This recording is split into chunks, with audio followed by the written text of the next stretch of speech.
is cheaper than not having kids. That's the fundamental flaw. Even with the financial incentives, it's still more expensive to have kids than not to have kids. There's there's like a good data point. First of all, I want to shout out to Paul. Thank you for having kids. It's a huge deal, fellow dad. All right, so what's the most expensive city in the world, or in the United States? It's New York. New York, right? And what about South Williamsburg? So in South Williamsburg, you have the Hasidic Jewish population, and they're all cranking out like 4 or 5 kids. And I think that is decent evidence that, yes, economics are important, and particularly housing costs, and I can kind of explain why that is. So, psychological, religion and culture, and expectations are having a huge effect. And probably this is like a woman-driven phenomenon. And, you know, religion may, in their case, be trumping something that we don't call religion, but just like the cultural phenomenon that's happening in the United States. It's not just happening in the U.S., though. It's happening all around the world. Well, the country is falling rates. Right, so you're right that it's not just financial. It's also like a cultural thing. But you have to kind of realize that it has to. So here's my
It's here! This is it! The federal government just come out with some new regulations that allows you to buy real estate with less money down than ever before.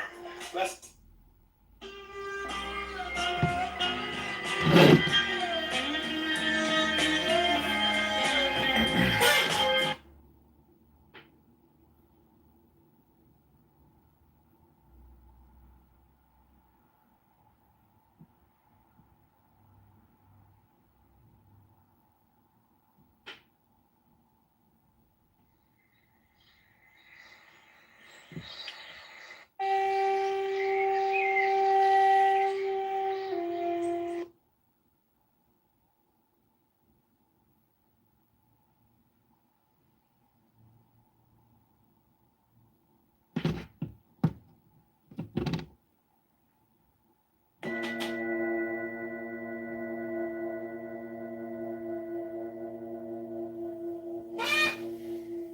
Okay, I'm going to do this guided meditation. It's called I Am.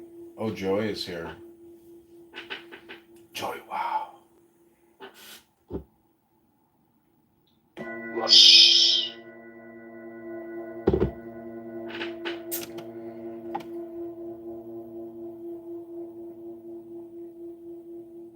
Rush.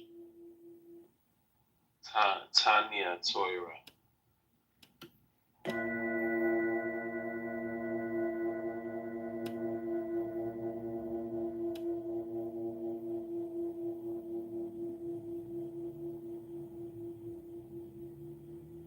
When you sit quietly and watch yourself,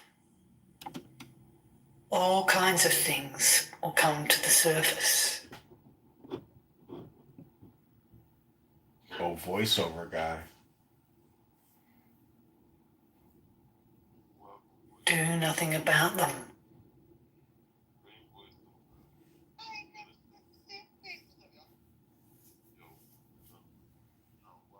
Don't react to them.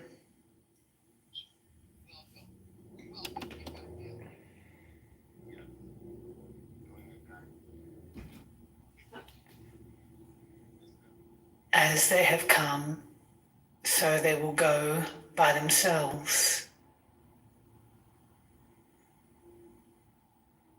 All that matters is mindfulness.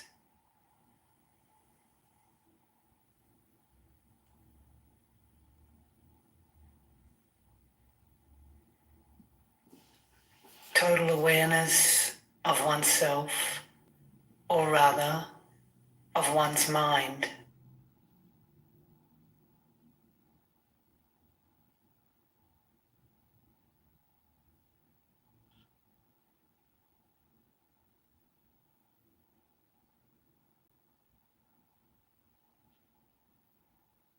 The mind must be open and quiet to see.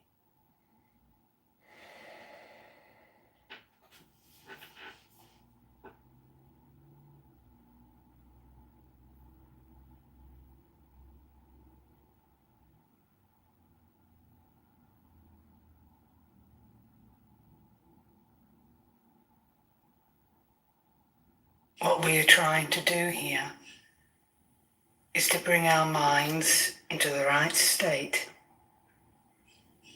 for understanding what is real.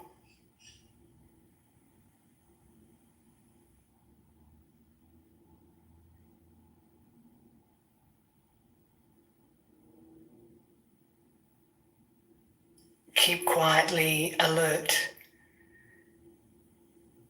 inquiring into the real nature of yourself.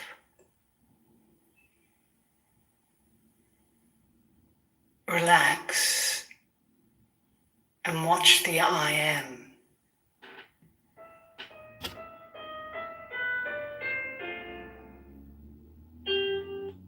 Women to Womex and No, I haven't seen that. oh, you haven't seen No. it? We haven't been on Twitter at all then. Okay.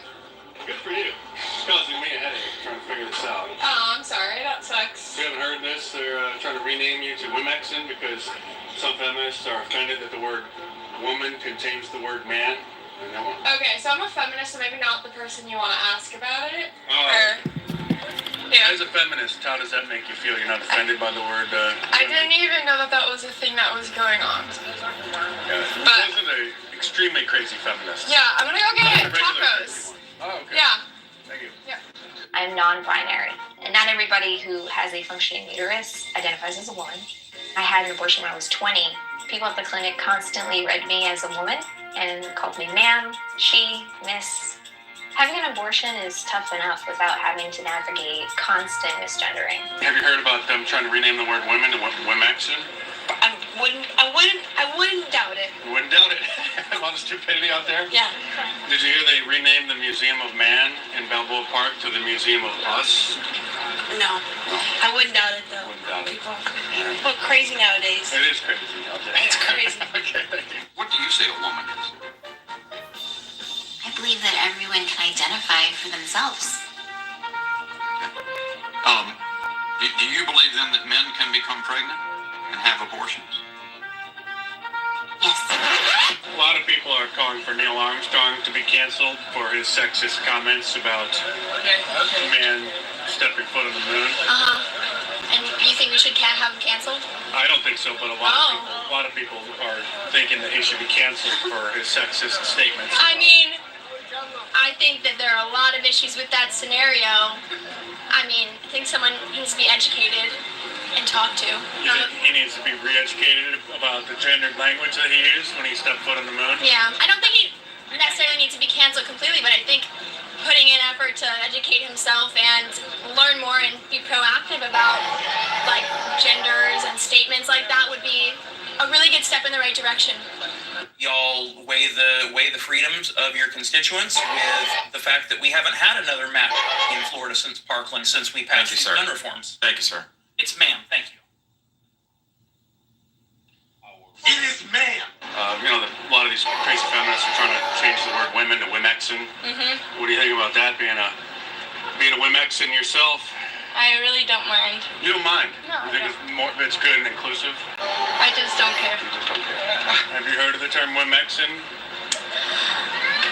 It's a more inclusive term for women because then it includes the transgender women and all those other genders.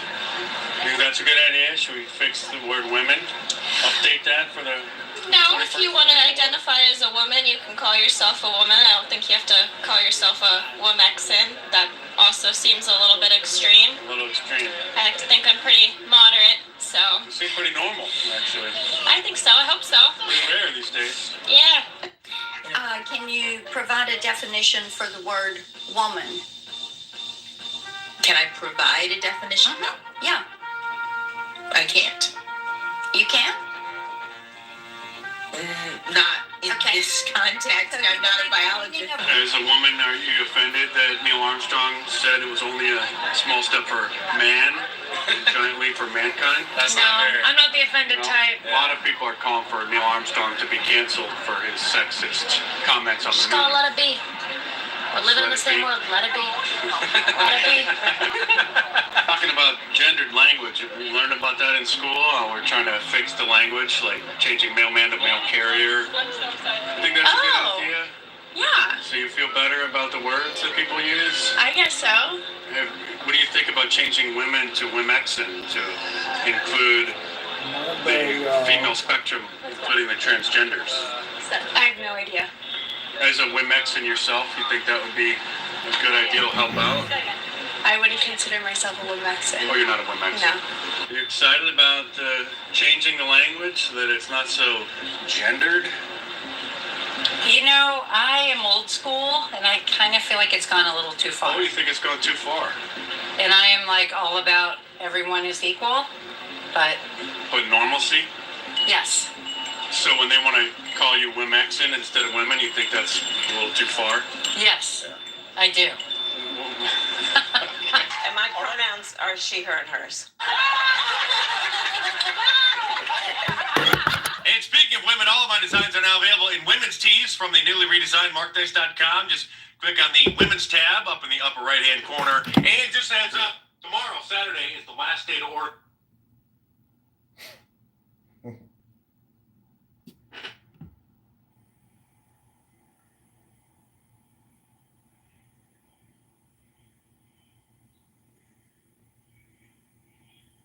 Do not try to be quiet.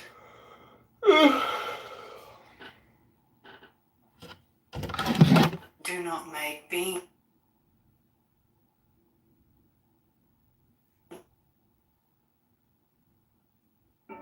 in the following steps.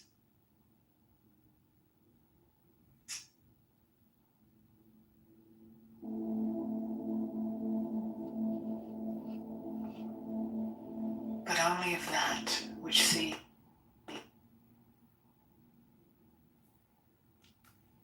Sri Bhagavan Ramana Maharshi's teachings. Therefore the mind is only the thought I.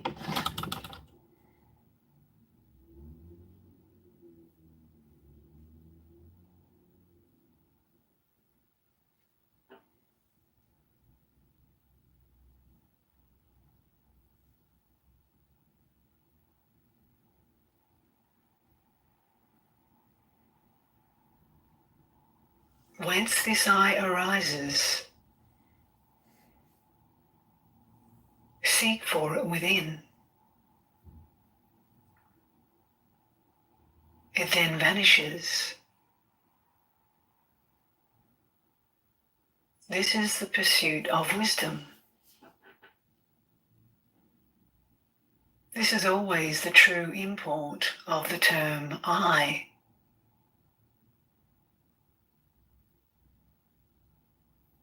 For we do not cease to exist, even in the deepest sleep, where there is no waking I.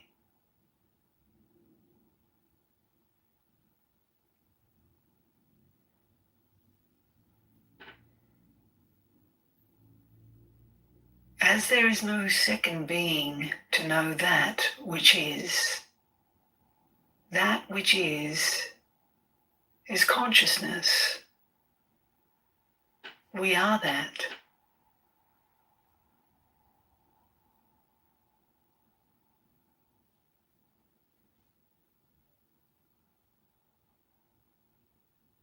The state we call realization is simply being oneself.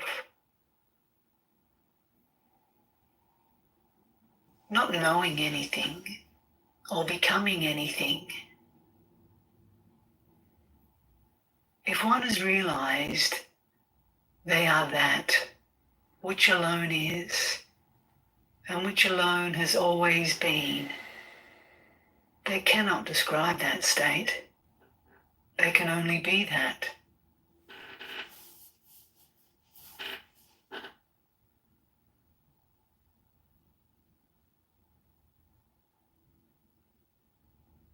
Of course, we loosely talk about self-realization, for want of a better term.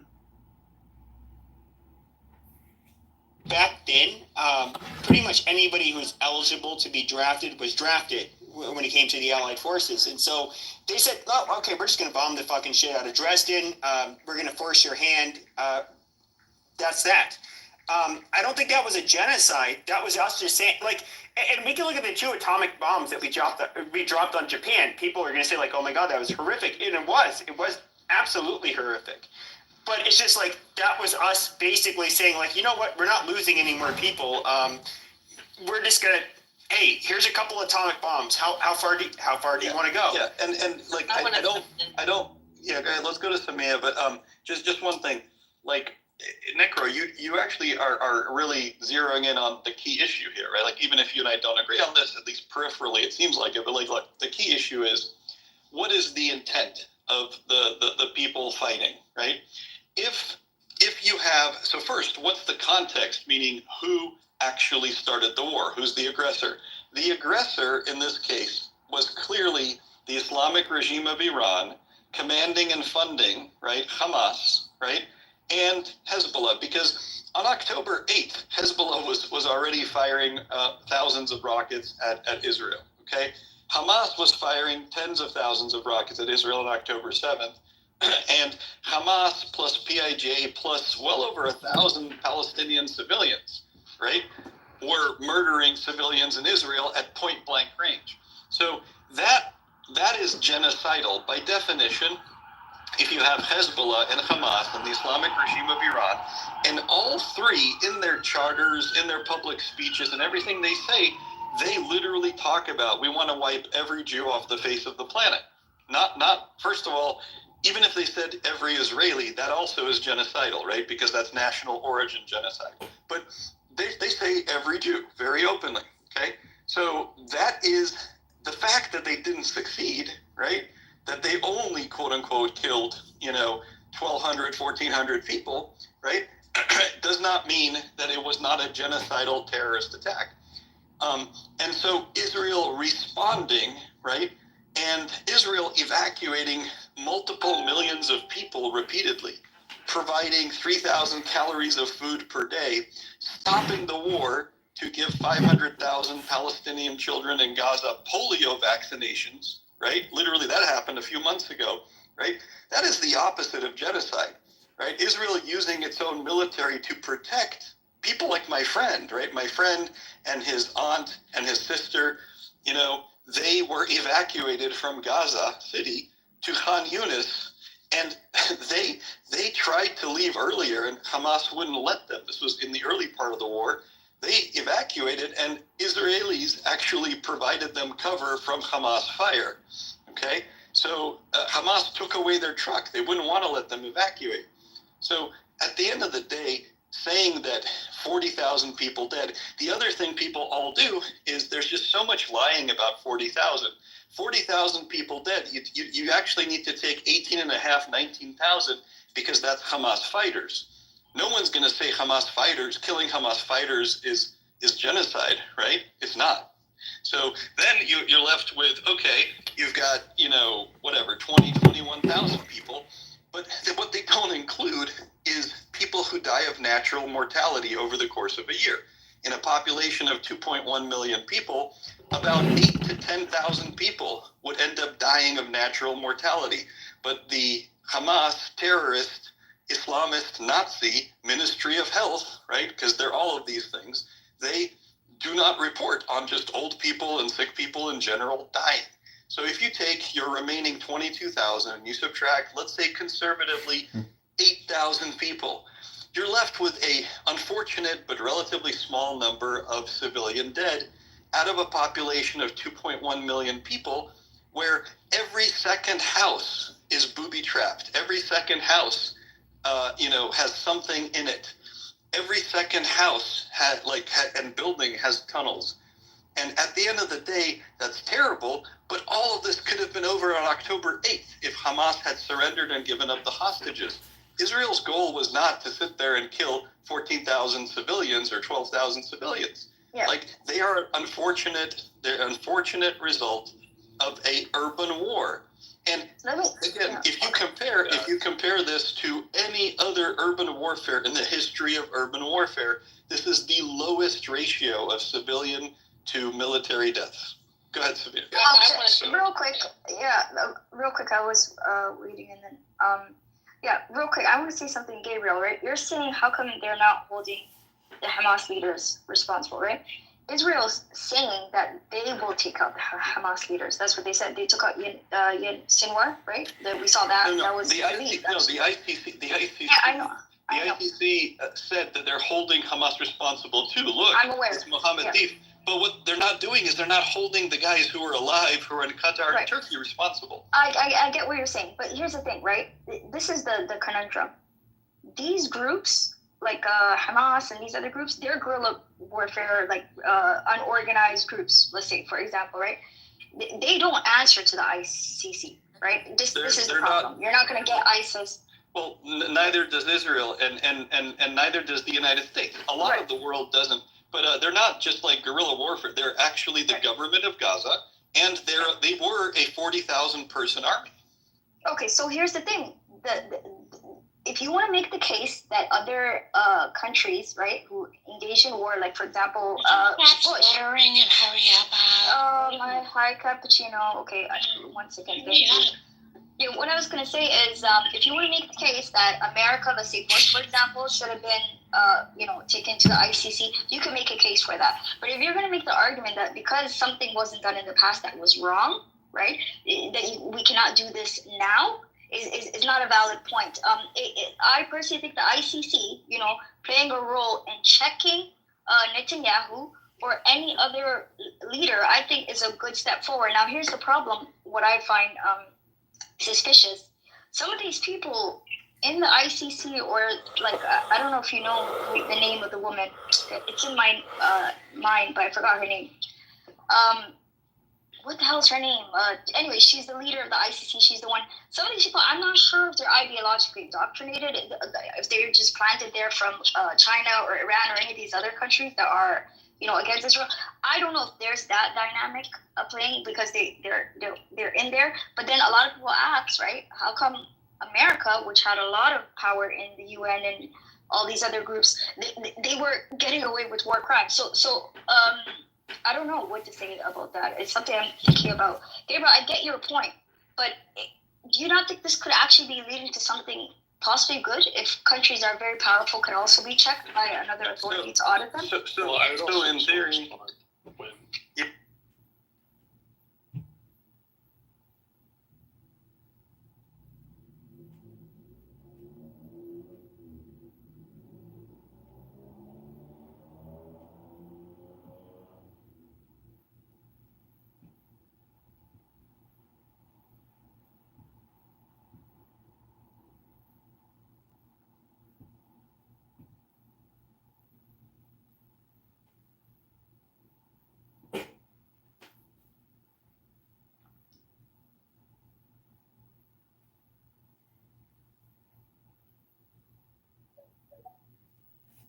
Exactly. This is what I'm saying. This is why it doesn't make sense to fucking idolize people. You take your own shit, you take your own choices, and you make sure that they're principled and that you do the most good for the most people. Hey, fuck it, you want to be evil? Well, guess what? There are going to be consequences for that. You just don't know them yet. The check gets cast. You just haven't paid up to it yet. It just fucking exists out there, hovers. You can have an amazing life. You can be gluttonous, be the biggest whore on the planet if you want to be. Go fucking ahead. The consequences will still be cast. That person who's doing better work, who's actually doing good, will be remembered. Or maybe not even remembered, but the choices they've made have created a net positive to everything around them. And I cannot imagine that a universe that is based on choice somehow sees that as a negative, because that's amazing. The best things in life were always made by people who tried to somehow stave off the ever-advancing destruction of entropy, maintain this tower of some achievement, either their own or someone else's, and were remarkable at doing so, or advanced others forward, helped people. Those people will be remembered. Those people will have good consequence. You want to go destroy shit? We'll see at the end of the day who's right. I don't care if I'm right. I don't give a fuck. I make my own fucking choices.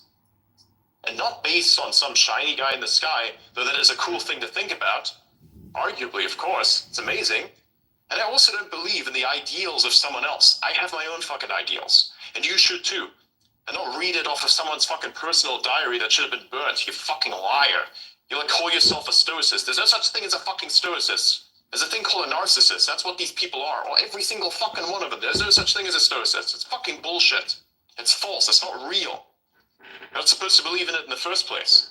People don't understand that because they don't actually think for themselves, which is why they have to take somebody else's personal diaries that they should have never read in the first place because they should have been fucking burnt and turn it into a personal fucking religion because they're too weak to understand consequence. That's wild to me. And that's the problem with the modern world. Everybody wants something, but doesn't want to put in the work. Everybody wants to read the fucking fancy trick on social media and then start quote-unquote networking and doing all kinds of weird shit and falling into pyramid schemes and wants to do the quick, get-rich-quick scheme that's just a massive fucking pyramid scheme set up by someone who's actually smart, but fucked up. Nobody gets this. Nobody gets this in their fucking heads. There's no easy out. There's no fucking cheat code. There's nothing. There's a choice. And the consequence. What do you want as a consequence? Where do you want to go? What are your plans measured in? Are they measured in days, weeks, months, years, or centuries? That's all you have. And maybe, if your missions coincide, you have each other. And that's as much as you'll ever fucking have, and that's incredible. It's the best thing you'll ever have. Even if you don't have much currency, at least you have each other. That's it. Whatever makes you really happy without having to somehow put someone else in the shit. That's where you should be at. I don't see that from people who violate their own principles every single week and then try to pray away the consequence. You can't cheat the divine. That's not how this fucking works. Because things are merciful does not mean you get away with fucking crimes. That's not how this works. I love their excuse. It's between me and God. Whenever you tell them it's something I've thought about a lot because like many religions do have this idea that you have to like sacrifice, but like even freaking Jesus decided to go like according to like those ideas like through hell and then back. And if you're not willing to do that to redeem yourself, then you're not following his path. Like that's the old Catholic and Orthodox view. Like Jesus literally went to hell. He died and spent 3 days in hell, and then he fought his way back, like literally wrestling with demons. And if you're not willing to do that to redeem yourself, you're failing in the example of Christ. You can't just wish away the demons and skip hell. You have to go through under to come back up. I find that shows up in a few religions also, but like as a philosophy, like that's something that's very powerful that Americans just skip over and say, oh, you just go to church, you say prayers, and you're fine, you're forgiven. Also, yeah, but what did you do? Also, the churches have gotten significantly weaker too.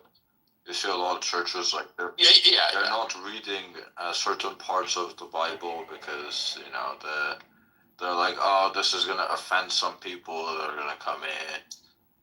And they're just too scared of offending. They're too scared of practicing their religion, so they just have to cut out certain parts of it. Yeah, I mean, I like to say I'm like there's one of my favorite philosophers. He's a South American. Well, I don't remember his name. He's from Colombia, and he used to say, "Oh, I'm not Christian. I'm a pagan who believes in Jesus," which is like a funny, like it's this little way of saying like fuck these weaklings, basically. I like that phrase a lot, but like as a philosophy, it's like this is if you actually believe this is an example to follow, why aren't you on a cross or going to hell and coming back? Like why are you just here pretending like your sins are forgiving and doing the same exact fucking thing week after week? What did you learn? What did you do? Did you change at all? If not, then this religion's worthless to you.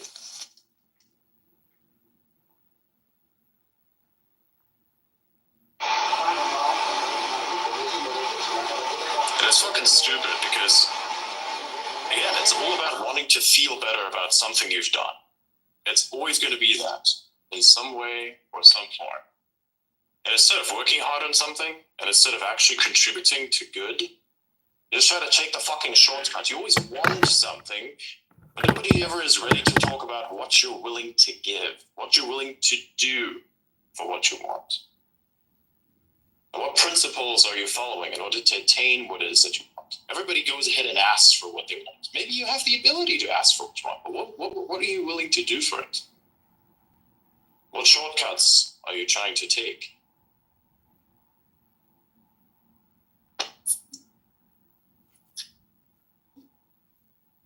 It's all the same fucking shit to me.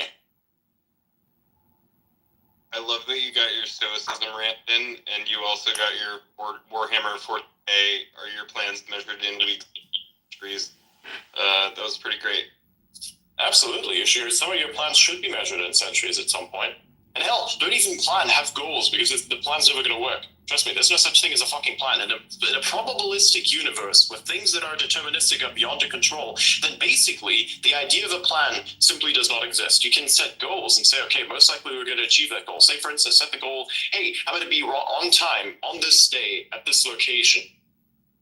Wish me well, because I don't know that if I go on traffic, whether or not there's going to be a fucking traffic jam because some bitch ass decided, hey, let's go super fucking slow. Somebody tries to overtake and is fucking impatient as hell, then has a frontal collision, then there's a traffic jam.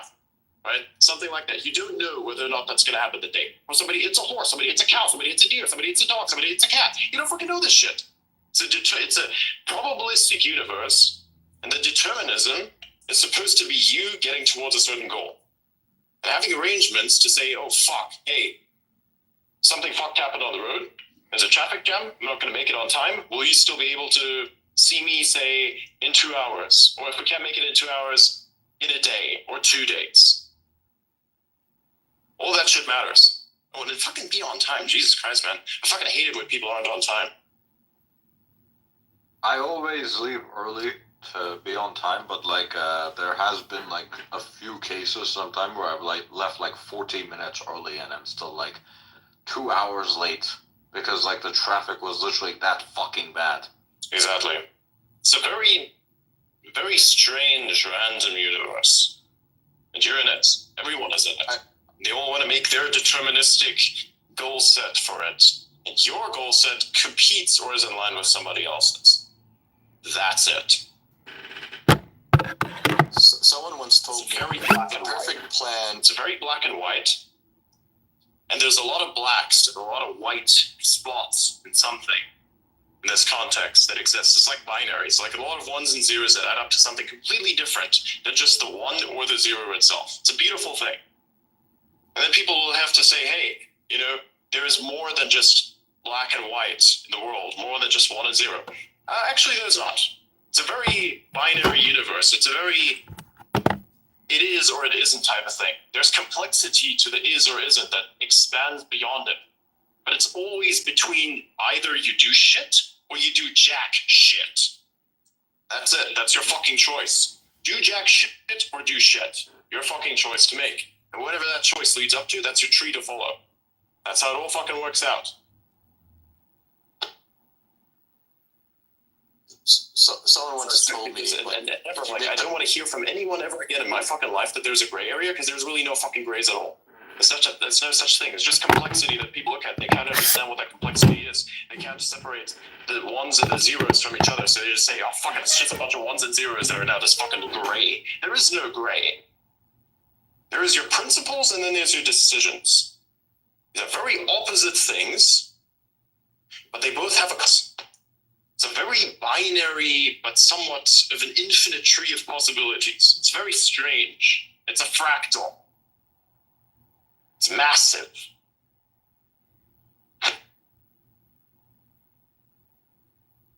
That's another thing that I get riled up about a lot is when people say there's a gray. Fuck your gray. Fuck right off. Bullshit. You're lying. You're lying to yourself, and most of all, you're trying to lie to me. Fuck off. There's no gray. There either is something or there is jack shit. And there either is something you can't see that is influencing you or there is not. All kinds of stuff.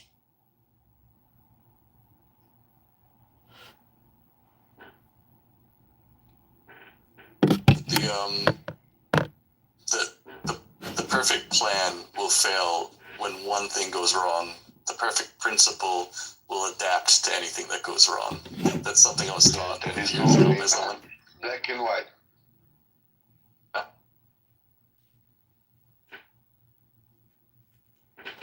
This is an Elon Musk conversation on X. He's been yelling at his employees and people in the room. He's having a very difficult day. Temper tantrum. There's no gray spaces. Either it is. But it's a huge thing. And it's something nobody considers. Nobody's willing to actually think about or talk about because they want the easy way out. They want the answer to some question. Everybody does. Maybe even the people that don't think they do sometimes do in some way.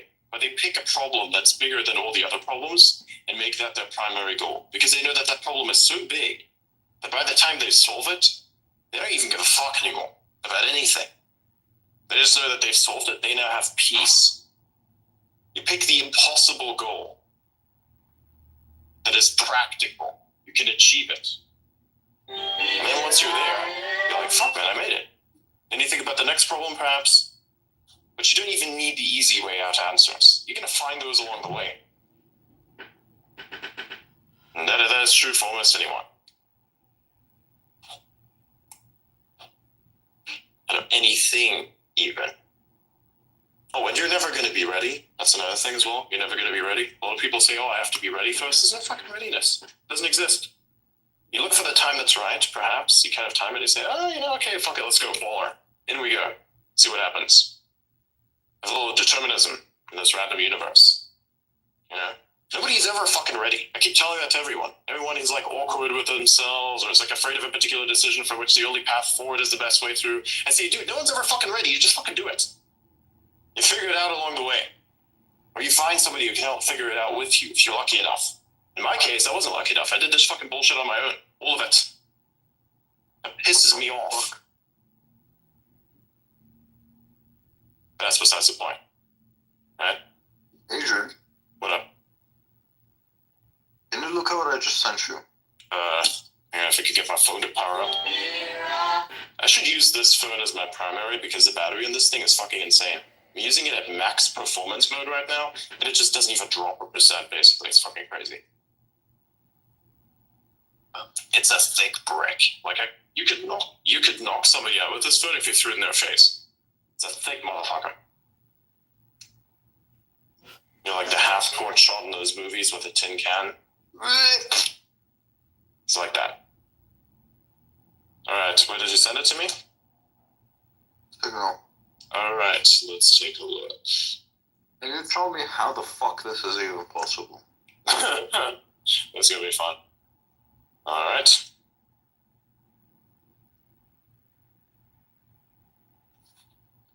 Okay, let's take a look. Oh, yeah. About that, yes. Yeah. I'm asking myself that question as well. And I'm trying to figure out what that means. Now that person is basically 2 times the size of my account, so that's one factor. Another factor would be the frequency and the stuff said, the nature of the responses, and the number of them.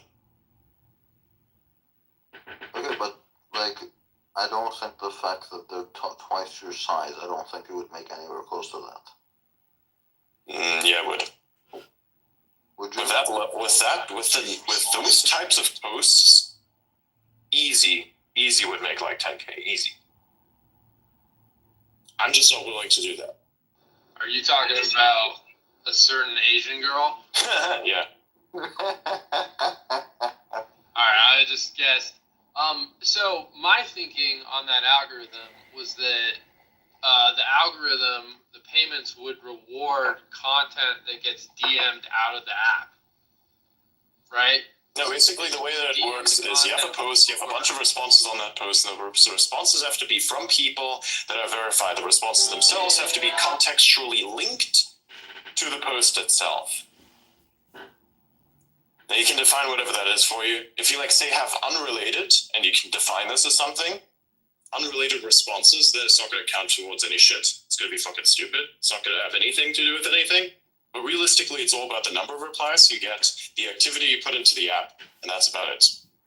Now I'm going to test that for version 2, and then eventually version 3 of my experiment. I have tested this out, so a lot of what I'm saying is lining up to truth.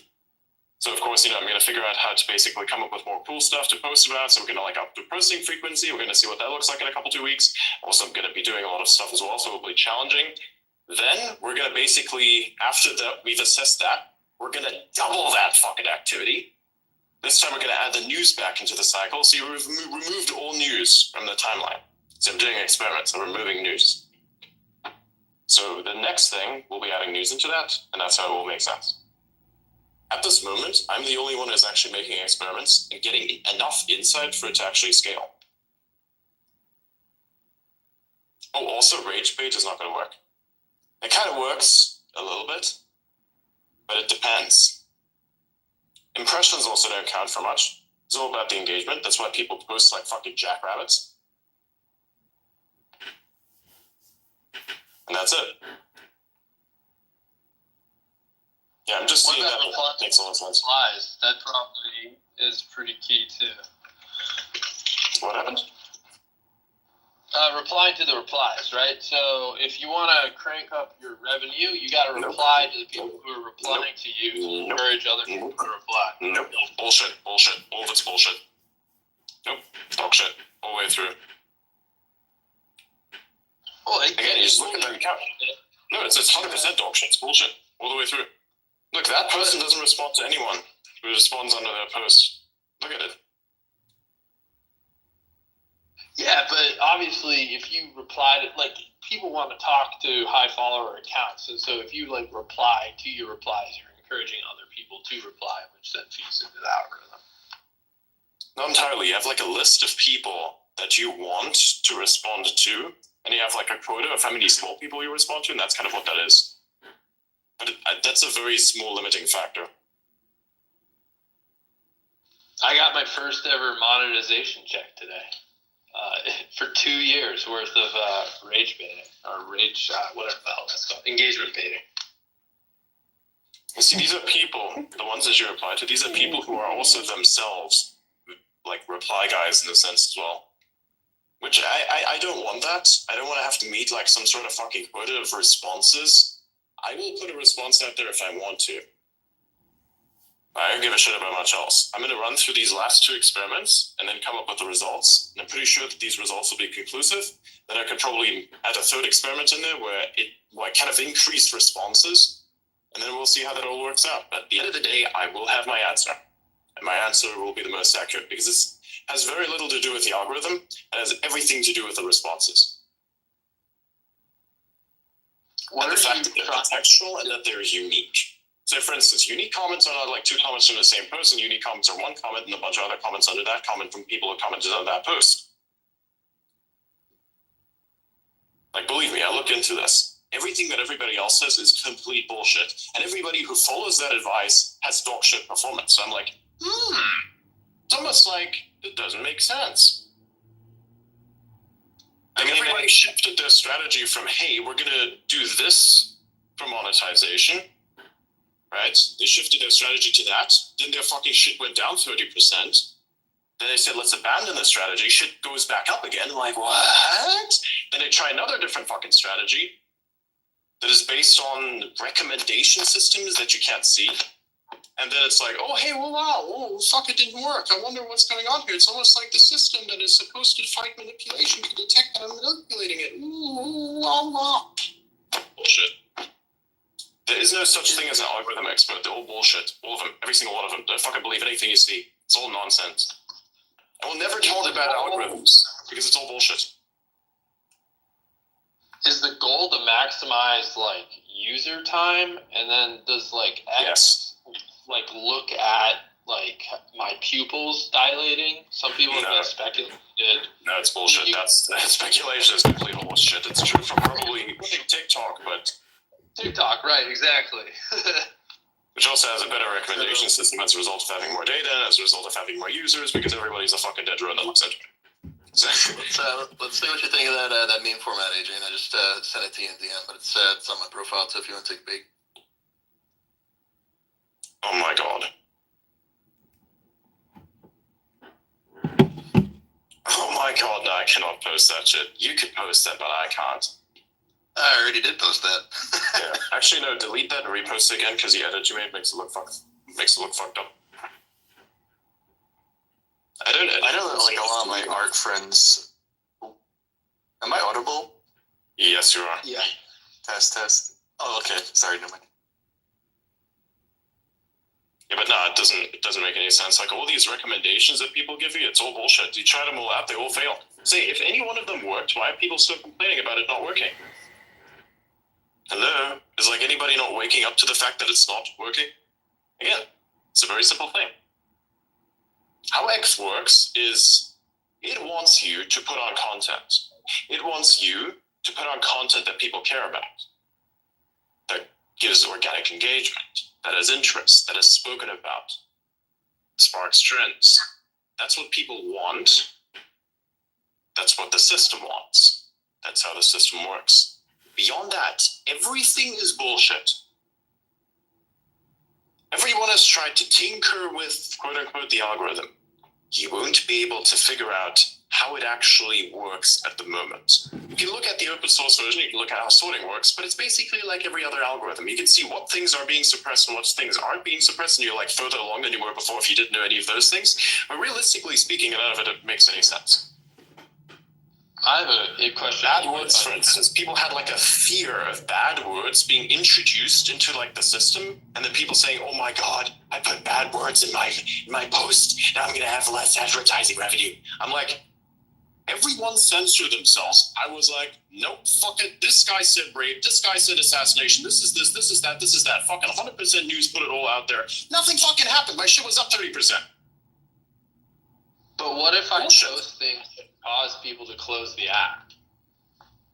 Well, obviously that's going to be bad for your posts and therefore bad overall. Anything that like minimizes the amount of attention you get on your account obviously keeps less people bound to it, because whenever you like having an engagement on any particular, why am I explaining this to everyone? I thought everyone's aware of this. This is like you're using the fucking app. You should know this by now.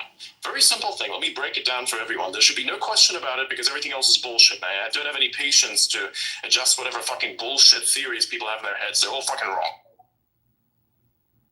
You have a post. You put it out there. People engage on it. That engagement needs to be unique, as in not repetitive and not spammy. Now you can say that's subjective. I'm like, objectively, if you put a bunch of non-contextual bullshit down there, it's spam. If it's something that, say, I post a meme that is almost faceless in nature, and people look at it and people respond to it and it's kind of funny, and these responses are organic enough, then that's great. That makes sense. It's contextual to some degree.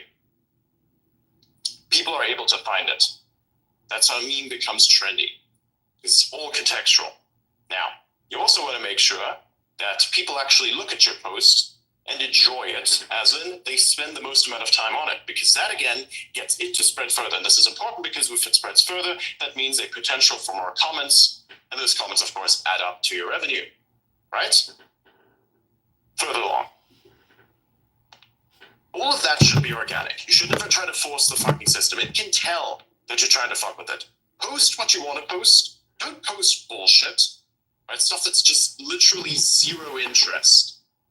And if you do want to post it, go fucking ahead. But if nobody engages on that, don't go complaining. Nobody gives a fuck. Don't be a rage baiter. Don't try to be miserable with everyone. Nobody fucking wants this. They come on this app to unplug from reality, not plug into a different version that's even more fucked up than the one they're in. Nobody wants that. Post stuff that matters. Post about news. Post about something that's actually cool that you've noticed. Try to make that succinct. And if you want to break down something that's large, do it either in article format or in a long fucking post. And make sure the formatting is right, because I don't want to read a massive amount of text that doesn't have any fucking formatting in it. It's bullshit. Segment it a little bit. Think about how that looks. Oh, and get rid of hashtags. The fucking pieces of shit don't work. Throw them away. Disgusting. They look horrible. Hashtags, tickers, all of them. Fucking get rid of them. Delete them. Delete, delete, delete. Horrible things. Don't talk about other fucking platforms. Who needs that shit?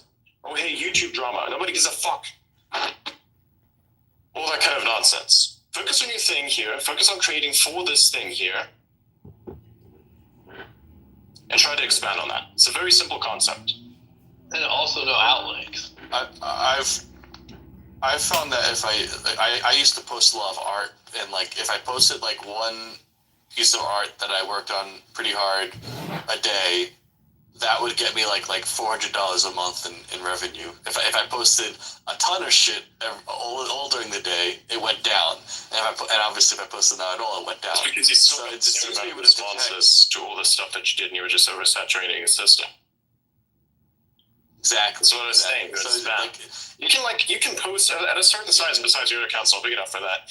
At a certain size, you can post relatively actively because people are actually looking for stuff. The reason that there's individuals here that are listening to this show means that this is working, and means that I can do something like that. And I think it would actually be really good, and a lot of people would actually want this. Right? So it makes a lot of sense. Be active, post stuff that's actually, makes sense, and to a degree, don't give a shit. To a degree, don't give a shit. The more you try, the more it can tell. This seems to be how it is. It's a very simple fucking concept. Don't try to engineer the system. Post for the sake of posting, not for the sake of making money. Now you have to ask yourself, every single post is a product. Every single post is supposed to look good. What looks good? If you have something that's supposed to be succinct, make sure it is succinct. If you want to post something that has a hyperbolic language in it, guess what? It's not going to fucking perform because nobody wants to listen to that shit. Nobody wants to read that shit. Nobody wants anything to do with any of that literal shit. Has to be succinct, has to be well structured. People have to read this and within, say, 30 seconds to 5 seconds understand what the fuck's going on. If they don't have that, you got a dog shit poster in ads. Or you get super fucking lucky, and eventually, maybe you get picked up by the recommendation system on some random fucking meme, and then once in a blue moon, get like 2 million impressions on a post. That happens. Happened to me once. I remember I made this post from fucking 4chan about hooflation, and literally it's just a fucking image. The only reason why anyone could tell what that was about is because a fucking ton of people were quote posting it with, "Oh my god, this motherfucker," you know? And then everybody trolling those people in those replies, and everybody coming to me and liking that shit. Or when the Yusuf thing came out, when they did a John Wick, Turkish John Wick, you know? All that kind of shit. Maybe you get lucky on that, but that's a once in a blue moon event. That shit's rare, and it should not be your primary focus. Your primary focus should be to entertain the people that are here. That is also why I show up to the show every single day. Sometimes I don't want to show up, you know? Sometimes I really don't want to deal with it. Sometimes I really just want to fucking relax and shit. But then when I'm in the zone, I just become a different version of myself that I really fucking like. And it just, all the stuff that is interesting that can cause potential good change just comes out. And it's an amazing thing to listen to. Like, you got a whole bunch of choices. You want to listen to fucking political drama by people that know nothing about politics? You want to listen to fucking geopolitics drama, even though people don't understand a jack shit about fucking geopolitics? Probably not. So you listen to my fucking drama and said that actually makes sense, because if you do what I say, maybe it fucking works out, but do your own version of what I say. Do exactly what I say, because everybody's different. What I can post, somebody else might not be able to post. What somebody else is able to post is something that I could not be able to post somehow. Like, some stuff out there that gets a shit ton of engagement is super politically motivated. I just don't want that. I don't want that. I don't post about that because I think it's just weird. I think it's just off. It's not something that I can identify with. I want to do something that's productive, not shit on people's either sides. I will shit on people still, like nobody's exempt from that, but I will do so in the live fucking space, because that's fine. And then people walk away from it, and it's like kind of funny for them. It's a bit of a hilarious thing to see what the creative mind comes up with to then creative shit on that person, and they should. You know, you should kind of shit on some people, and it's perfectly fine. And if they can't fucking take it, then you kind of lose your point.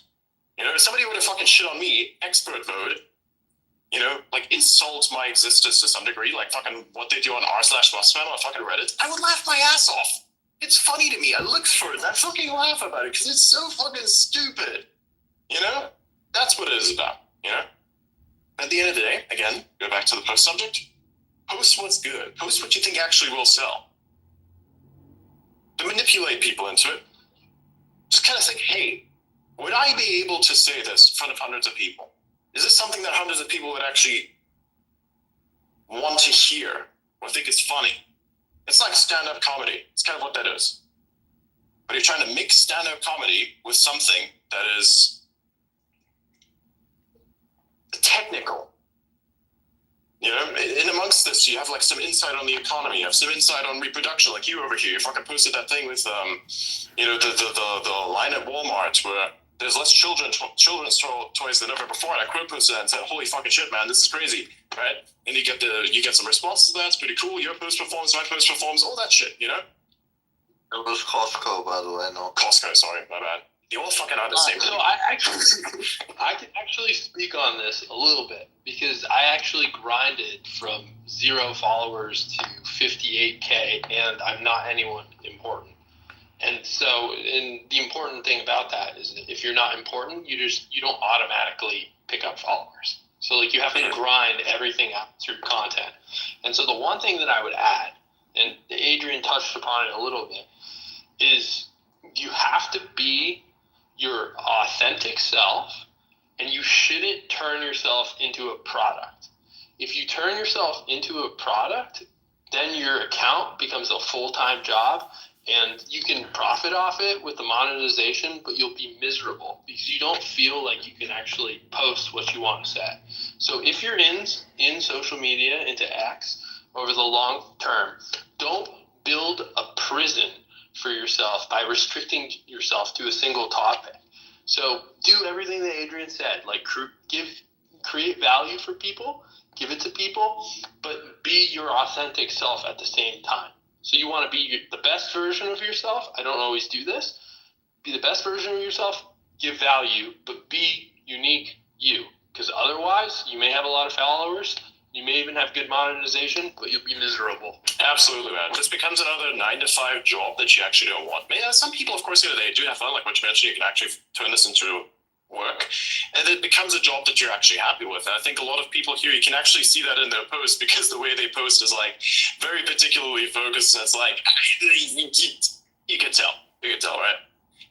But look at Molson here. The reason why he has got a shit ton of followers is because he got that from those many videos that he makes whenever he travels to a certain country, or when he makes posts about the country that he's traveled to, and he does so in a manner that is that's kind of really unbiased. I actually thought was really cool. That's when I actually found you for the first time. I remembered you from the fucking China video that you did. You went to China, you did a video there, you posted that video, and then I was like, holy shit, man, this guy's giving some really interesting insights. He's not making it political, he's not making any bullshit up about it. It's actually pretty good. It's actually pretty based. It's actually from the perspective of someone who's looking at it for real. And that shit, of course, gets him a lot of followers. Fucking, I followed this guy. I was like, hey, man, this is actually kind of cool. Let me just, follow that. It would be interesting to see, how that all works out. And I saw you requested a space a bunch of times. I'm like, yeah, fuck, man, this is great. So for me, my standard is a little bit higher, of course, but realistically, a lot of people followed him because they think that kind of content is pretty awesome, because it's like, oh, hey, I'm not just scrolling past it. I'm actually genuinely interested in what this person says. And let's say 50% of all the people, or maybe even a fraction, let's say 10% of the people who saw that thing actually then consider a follow, and then maybe even follow through on that. And then you actually do get a dedicated crowd, and that dedicated crowd, a lot of them are actually just there for those types of videos, and the rest of them are there just for you to see what other stuff you're going to come up with, right? And those are the ones you actually want. You want that dedicated audience, the people who always show up every single day. There are a lot of people here I see in the spaces. There are a lot of faces that I see every single day, and I love the fact that they show up. And that is what you're made of. You're made of the people who show up every single day for you, as you also show up for them.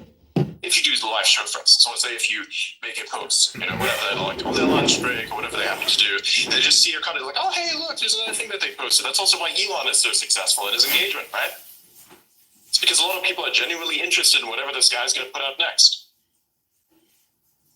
But you can't do it with text alone. Oh, yeah. So the best thing you can do is live video. The second best thing you can do is video. Probably the third best thing you can do is maybe not even live video. I think live video is overrated as shit. For me, I've done everything just live audio is the primary growth. And that is because, obviously there was, my growth has been greatly accelerated. Of course, my growth itself would have still been quite high, but it wouldn't be nearly as fast as it is if I hadn't trolled all these people for being idiots and for them thinking I was Elon. In a way, it's like, hey, you're full of shit for thinking this. I'm going to prove to you exactly why you're full of shit for thinking this, but I'm still going to prove a whole bunch of things. And then when you do end up realizing, oh, fuck, this is actually kind of funny, then you stick around for the content. You stick around for the mind. Because, at the end of the day, there's more than just the cover story, right? You have probably a good book, or you have a good article, you read the cover of it, and you're like, holy shit, this could actually be interesting. You buy the fucking book, and you probably never read it again. Or maybe you do read it, and it's the things that you read. It's the times where you actually sell something that people are engaged with. That is what you want. That's why all of this works. And it doesn't matter what it is. Some people don't fucking do any live anything at all. They actually have a lot more success than the majority of the people that do, because they don't try too hard. They just fucking are themselves. But they also have a very particular audience that follows them for particularly this stuff. And it doesn't often work out. A lot of their posts actually suck, but then sometimes one of them picks up to the point that actually is really, really good. And you only ever see those posts that's like, oh, wow, the system is curating this for me. It's doing what it's supposed to. It's a sorting algorithm. That's how all algorithms work. There are, of course, constraints on how things are sorted and how things are sorted based on your engagement with other things that have been sorted for you. But that's kind of how all things work, isn't it? It's a wonderful fucking system. And anyone who complains about it being broken just fucking sucks. Sure, you're never gonna get out of the fucking echo chamber most of the time because you're a small account, you have no fucking recommendation on your shit, so you go to the place where you actually get to somewhere. And that is fucking Spaces, for instance. Anywhere where other people can engage with your thing, and if you really do believe you have value to add, get your shit together before, of course, analyze how people do live speaking, come up to speak about a particular topic, be emotionally intelligent with what you're about to present, and that's it. Take your shot in places where you know it's going to hit, because that's how you're going to start. That's how I started. That's how most people here started. Actually, a lot of the people on stage here are a lot smaller than I am. They've grown for various different reasons. But Outer here, for instance, has a lot of his growth thanks to these spaces, 100%. Lies as well. Easy crack on the 10Ks at some point. That shit's happening. It's only going to take one more year, maybe even less. And the space grows every single day, which is wild. Mr. Beast has really good advice on this topic. I think he says just make 100 videos. And then someone's like, well, how do I, blah, blah, blah, how do I do this? He's just like, just make 100 videos. And it's absolutely true. There's a problem, though, like with spamming. So again, like his method worked for back then YouTube. And it still works to a certain extent, but he's doing a lot more social engineering in his videos that people actually catch on to. Like, for instance, his ads are a very interesting example. He once did an ad where basically the bar the progress bar, it was moving very fast in the beginning, but then it moves very slowly towards the end. That's a fucking psychological trick. So the 100 videos thing is bullshit advice unless you consider, of course, the deep psychological stuff that is behind each and every single one of those videos. You watch those videos, you can feel it literally fucking poking your brain. I would never want to watch this. I would never have my fucking kids watch it either. Fuck that shit. But you have people watch it, and I gotta give it to them. It's pretty successful.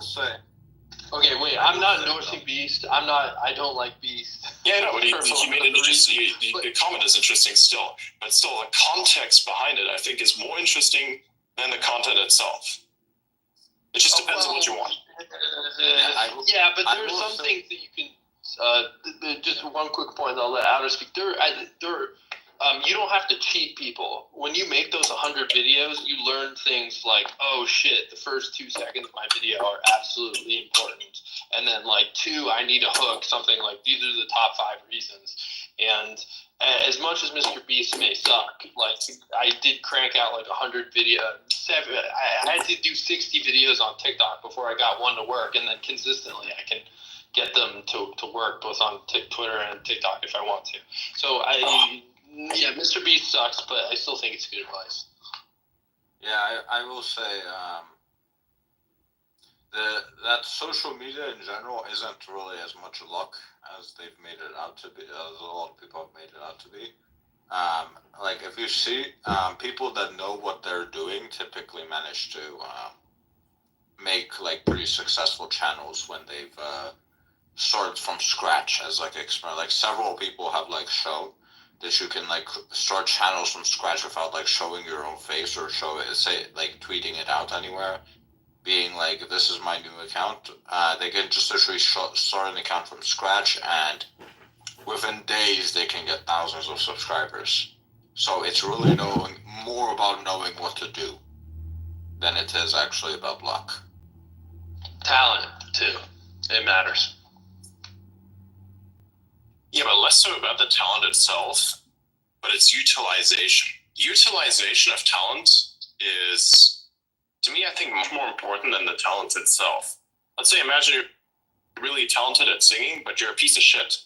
Like, then nobody cares about the fact that you can sing. They will see that you're a piece of shit and that's it. You know? Or say, you're a process desperate for money, so you do a bunch of singing on Spaces, but it's somebody else's vocals. Now, perhaps maybe you have a personality under there somewhere that's actually relevant. But you did this quick out thing that everybody will remember you for. And now you're fucked. So talent is like kind of on the back burner there. But your main talent will be, or actually your ability rather. This is an ability people can put into themselves. And not everyone's going to succeed equally, but maybe they have some parts that they kind of specialize in and succeed specifically in this region. So we'll be right. We can be specialists. Data analysis, data breakdown, stuff that makes sense. So for instance, when I speak, whatever I do is I try to compress as much as possible. If it's a bad day for me, you can fucking tell because my focus is off. But it's all about taking things and putting them together in such a way that makes sense. And I know it makes sense because a lot of people understand what it is that I'm saying. However, if somebody else were to come up and start fucking rambling with other bullshit that's incoherent, everybody leaves because they're fucking bored of this bullshit. You're supposed to put things together, make sure that they're engaging, and make sure that this is something that actually makes sense. For instance, I can give you an example for how this stacks up into real life. You actually have to become a teacher of sorts. That's also how stand-up comedy works, by the way. Quite a lot of the time, it's like sensing the audience and what it is that you can give them and what it is that they already know. Right? You gauge that, and then, of course, you deliver some context and you deliver the punchline. If the context was received, then the punchline hits and everybody laughs. You're great stand-up comedian. However, it also depends on the crowd. Maybe they don't think that the fucking joke about the fat person is funny, right? You're in a liberal city. Nobody cares about that. Maybe they really do care if they're starting to become a little bit more, on the other side. But hey, that kind of stuff works. Some comedians, they joke about other things. They joke about, say, food, or they joke about politics, or they joke about specific social settings, all that kind of stuff. It's all about what your crowd is, right? That's also important. So it largely scales. But also it's about the teaching. I once taught a person, just for fun, I wanted to try it out. I was like in place, third world country, right? I randomly got into a conversation with somebody asking him some stuff. And I thought, you know what? This guy probably doesn't understand quite how money works. So I explained to him in 5 minutes the nature of money, where it comes from, what it used to be, what it is now, and how it works. This fucking dude's mind transformed. And he fucking got it. The educational system couldn't do for him in 5 years what I did for him in 5 minutes. That's fucking insane. That's the real talent. That's some fucking shit. Do you really understand enough in order to do that? That's what you should be after. It's the proper utilization of talent. I'm fucking autistic as shit. But I was once watching a YouTube video about stacks and heaps, which is like a concept in computer science and computers, and the video explained it was 10 minutes long, and I was like, holy shit, this 10-minute video has explained these concepts better to me than my university did in several semesters.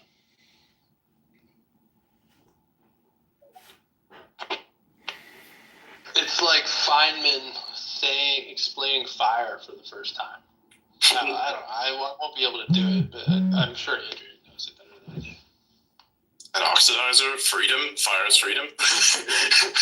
It's very dangerous. It can fucking burn you, but it allows you to do things there. It's like energy projection, really. It's kind of cool. Releases trapped energy. You want me to harp on fire? I can do that too. It's quite easy, but it's also kind of fun. This is an example of data compression, right? Explaining what is fire, why is it important?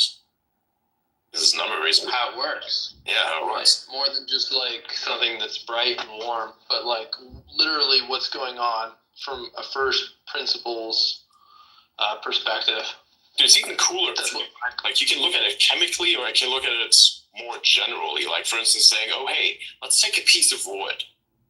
What is it made out of? How did it got here? It took a plant to make this, but what did this plant do? It took nutrients of the earth, but the majority it took from the air. It took carbon dioxide, used the sun to fix the carbon dioxide into this amazing stuff, this fibrous cellulose-like stuff that's called wood, and somehow trapped the sun's energy in it. Now you can take that and you add an oxidizer to it, which is probably other heat, or maybe even the sun itself if you had something like a lens you were to project the sun's energy to a tiny little point. And now you're breaking down the timber and it's releasing the carbon again and some of it remains. That's incredible. It's a beautiful thing. You're releasing the sun's power again. This is also kind of what we're doing when we're burning coal. It's you take coal out of the earth, that is actually stored up carbon dioxide and solar energy to a certain extent because that's what made the plants grow. That's where it came from, right? So it's like a battery. It's almost like a battery. But fire itself, even beyond that, it's kind of cool what you can do with it. Fire is freedom. Fire is this incredible fucking thing that has allowed humanity to do the most amazing stuff. It has moved the first mountains, engines, all this kind of stuff. It can clear a forest and make it a barren landscape with just one spark and a little bit of wind. It can help you turn this weird looking rock that you now crushed into a powder and mixed with some charcoal and you heated it up, it turns it into a liquid. And then you take the result of that, you cast it somehow and you beat it down until it becomes a sword, and now it can wage advanced war. All that kind of stuff. It's very fucking fascinating. Also kind of pisses me off that Germany bans you from doing fire. Did you know it's fucking illegal in Germany to do fire? You cannot go to the forest, fucking collect some sticks and make a fire. You have to get a permit from the fucking city to make a barbecue. Oh, and you're limited as to how many barbecues you're allowed to have in a year.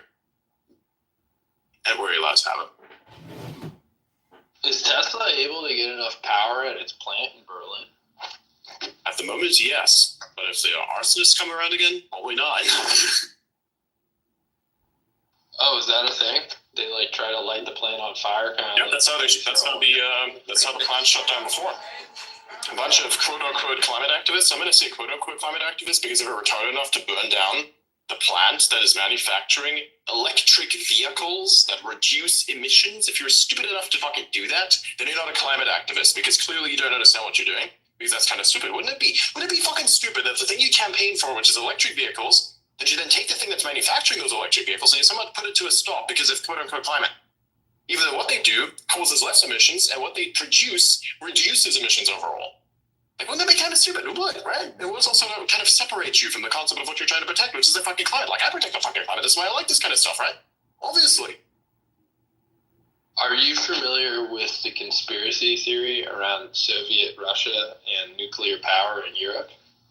What, that they made it seem more dangerous than it actually is? So they could sell oil and gas? Yeah. Don't know if true, but amusing. And you never. It is interesting because everybody thinks, oh my god, like whenever somebody says, hey, nuclear power at Chernobyl. No. No.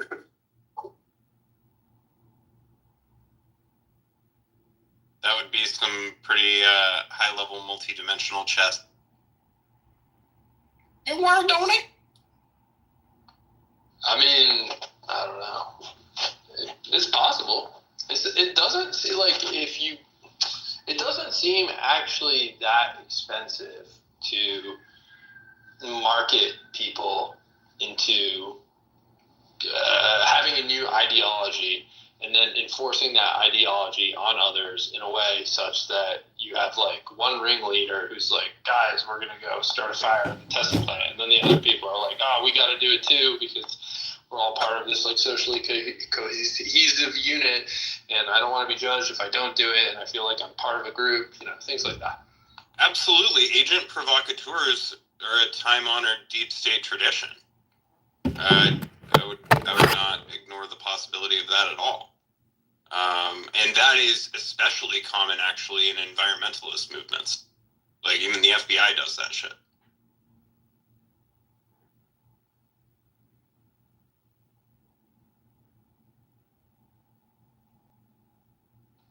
Going back to what you were saying earlier, Adrian, in the conversation, coming for the mind, 2 points. One, I really like that point that you're never ready. I've experienced a little bit of that, and it's hard to communicate that to people who've never experienced that never experienced it. It's so important. You just have to start sometimes.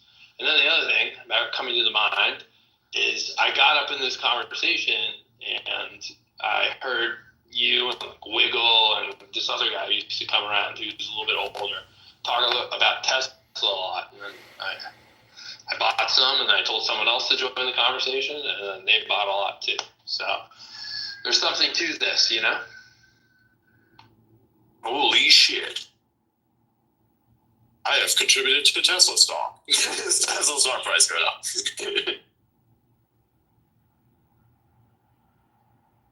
The minimal, of course, but yeah. I'm kind of thinking of bringing back the Tesla Weekly stuff as well. But yeah. I mean, I'm not the way that. Okay, so this other person who I invited, they bought like a significant portion of their net worth in Tesla after listening to the conversation a couple of times. They approach it from like a balance sheet, like what products are being released perspective. My theory on stocks is you just find someone who's like really, really good at shit and seems honest, and then you invest it in financials. And yeah. I think it just depends. The financials matter a lot of the time. Sometimes there are unicorn cases where they matter a lot less. But you can't totally abandon fundamental analysis if you're making investment decisions, at least in my opinion.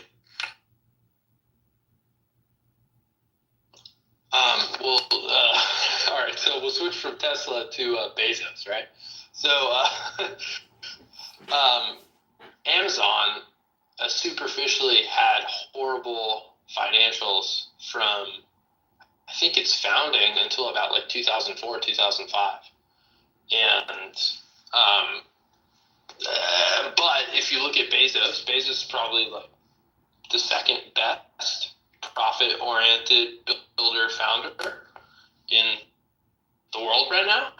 And if you figured out that guy was like just pretty smart and not a horrible person and committed to his work, then you were going to do pretty well without looking at the financials. And that's just my way of doing things. It works better for me than doing something that I hate, which is pouring over financial documents. I mean, I do agree with you that there are cases where bad financials still produce good results in the long run. And I think what's important in those cases, though, is looking at how money is actually being spent. Like, just because you're not turning a profit doesn't mean that you're operating your business poorly. And if the money is being spent well, particularly in ways that are likely to generate future revenue, like bad financials can almost be a good thing, right? Like, you want companies that use their capital productively instead of just sitting on it. So yeah, point well decision, I guess. So here's my thought, right? Like, so obviously the financials matter and the fundamentals of the business matter, but you're never going to be able to master those things better than the person who's running that business. So as a proxy, you can just kind of figure out, like, oh, is this guy good or not? And if you reach the conclusion with a high degree of confidence that they are, one, capable, two, honest, you can just skip all the financial stuff because they're going to know it better than you anyways.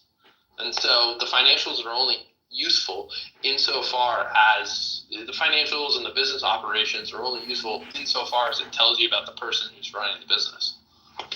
I definitely agree with you there. And like, a good example I can give you is I bought GameStop stock when I found out Ryan Cohen bought it back in like November, early December of 2020.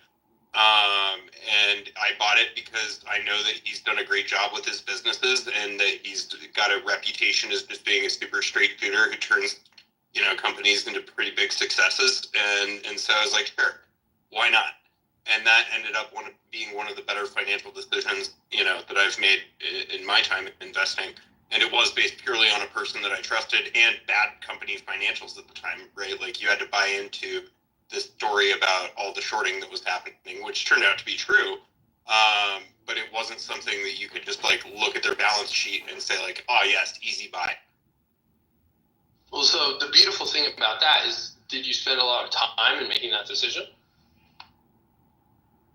No, I didn't.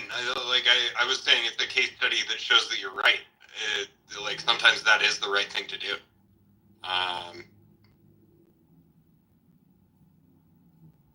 Weird.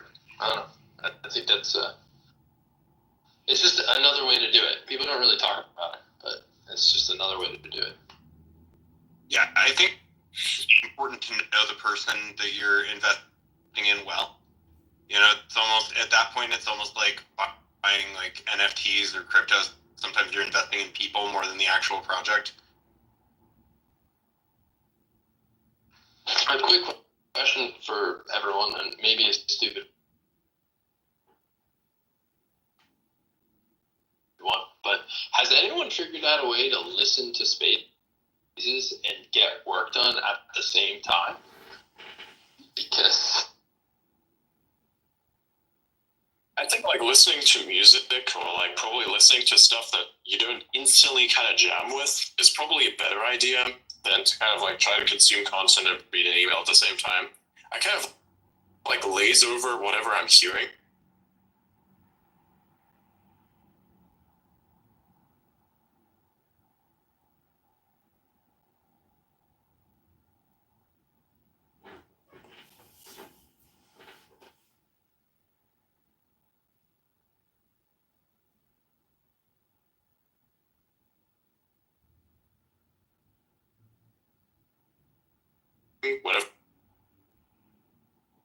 Whenever I focus on something, the rest of the world just becomes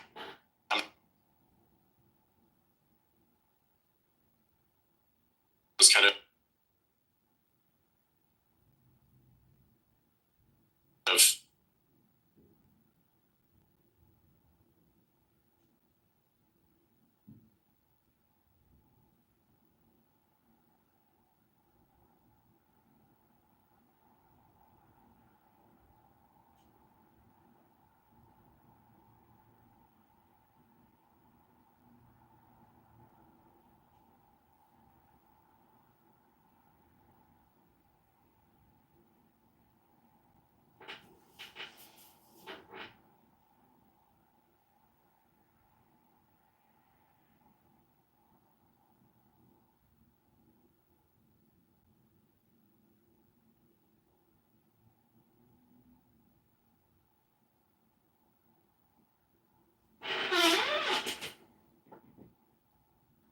Can we from the room?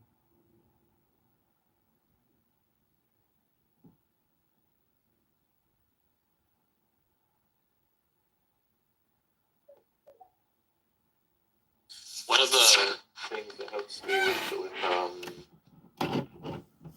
being able to multitask is that you kind of like need to like set periods of time to like clear your thoughts out. Or there's either journaling or music to like kind of like get rid of it. And then once that collection of tasks is categorized into like your brain, you can like set it. That's like opening a new tab in your brain basically. Or maybe it's more like opening a new browser with a bunch of tabs, like dedicated spaces.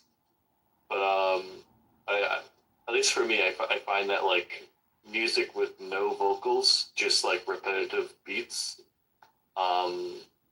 that tends to like set almost like a what's it called? Like a mesomere, the thing that keeps a beat by switching back and forth.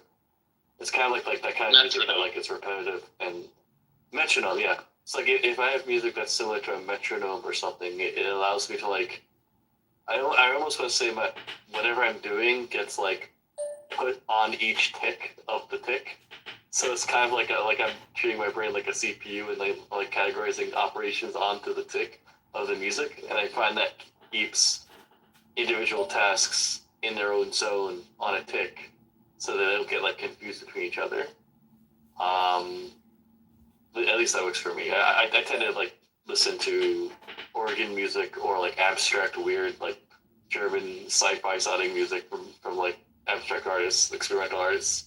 Like anything that has like a kind of like metronome tone to it. But like to me the key is if your brain can set the ticks of each process in a repetitive way and keep it like on like a clear thread, it's somewhat easier to multitask.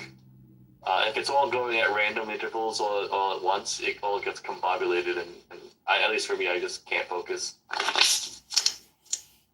I'm gonna try that. I've always done the no vocals music, but I need to try something that has a metronome like beat that's regular that maybe helps me stay on task and maybe somehow gives me energy or some sort of rhythm.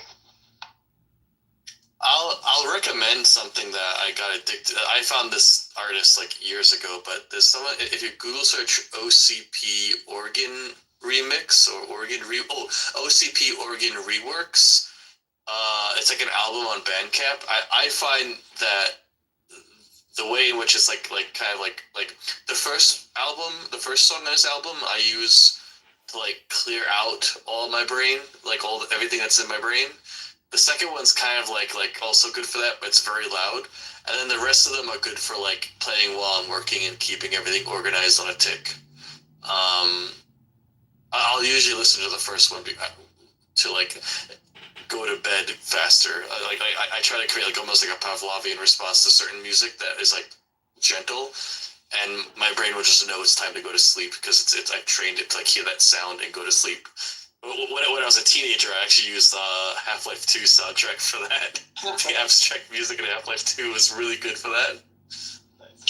There's one thing that is even more effective than that, and it's like nothing. Literally listening to nothing. Like I have the sneaking suspicion that a lot of the stuff you're trying to listen to focus or something, it's just not doing it. And like the best thing to do is just absolutely nothing. Have nothing. Like just listen to nothing. Except the environment around you. So for instance, I had to learn how to work a particular type of machine. And what was I doing? I was standing there looking at what the person was doing. I was not listening to anything. I was locked in, looking at what the person was doing. And now I am maintaining that exact machine better than the person who told me. I don't listen to anything while I do that. Actually, if I listen to anything while I'm doing that, my performance goes down. So listen to nothing. Personal recommendation, listen to absolutely fucking nothing. Even when I'm like doing anything on my computer, I just won't listen to anything. I just fucking turn everything down. Maybe like if you're doing a repetitive task that's fucking annoying as shit, like washing the dishes, for instance, or doing stuff that's very repetitive, like hanging the laundry or something like that, you probably want to have something on in the background. Or you're about to paint or something that's like long, strenuous, and extremely repetitive and that has no detail in it. Okay, yeah, cool. Well, yes. But something which requires actual focus, requires you to just hear absolutely nothing whatsoever. Perhaps maybe you exist in a noisy environment. maybe try to power through that. And if you can't, just fucking do nothing. Just literally listen to nothing. Suck yourself out of that entirely and listen to nothing. It is a lot better.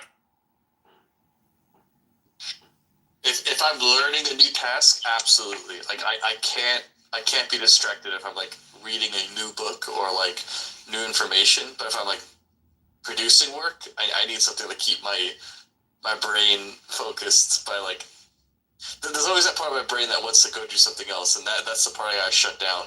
But if I'm learning something new and like absorbing new information, silence is the absolute best. You might find that doing work while listening to nothing is like scary, but if you approach that fear, you'll get more CPU out. If you can overcome that fear, you'll get more CPU out of your brain. I don't know, worth a try.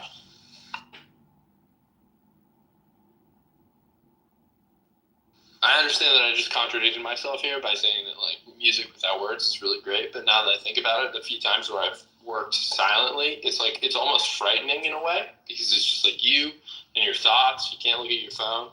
You just have silence, and you just have to conquer that problem. There's something scary about that somehow. But yeah, you're definitely getting more CPU out of your brain. If I'm in Manhattan, I can't do that. If I'm out of the outer boroughs or upstate where it's like natural sounds and not just endless honks, I can deal with quiet.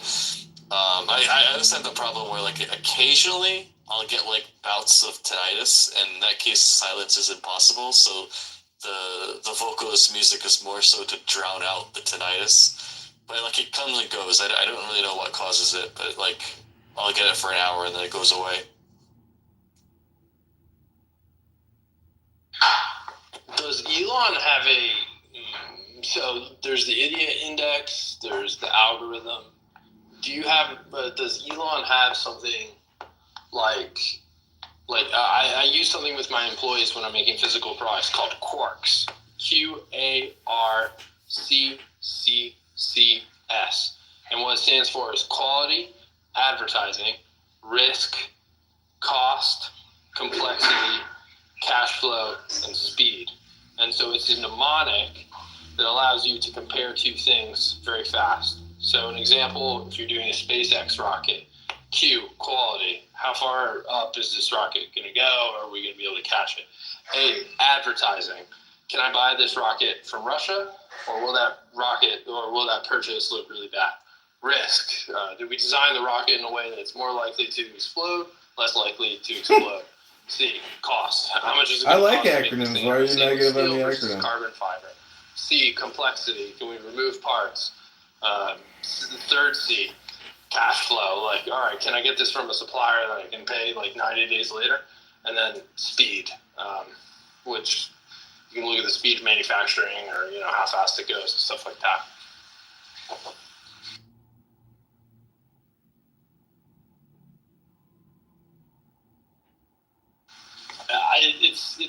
So basically it's a very effective way to like compare vendors or potentially different materials or different ways of doing things. It's just very fast, and you don't miss anything. It's a great checklist.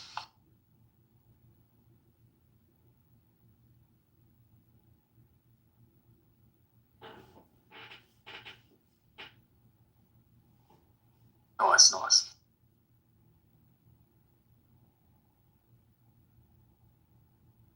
All right, I'll keep going. So there was Adrian was talking about how he explained the concept of money to someone as an experiment. I recently explained how to use periods to someone that I was working with, because they just didn't know how to do it, and somehow they'd gone all the way through high school, maybe not all the way through high school, but without learning how to like properly write. And you would think that would almost be insulting, but I was actually, I think, able to do it in a way that wasn't insulting, and it actually was super helpful to the person, because like all their life they had never really been able, they couldn't like figure, they were always being like, hey, can we do a call? Hey, can I do a voice message? Can we do a huddle?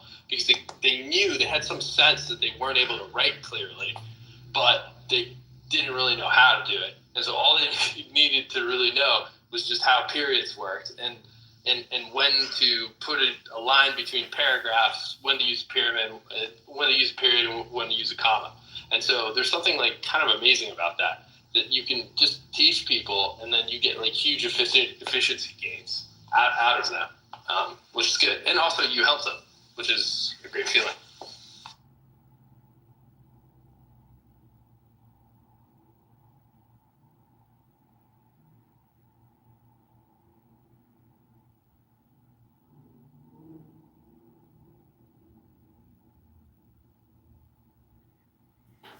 Yo, Hilton, can you hear this? Just send me a text message. I don't know if my space is. Oh, I'm listening.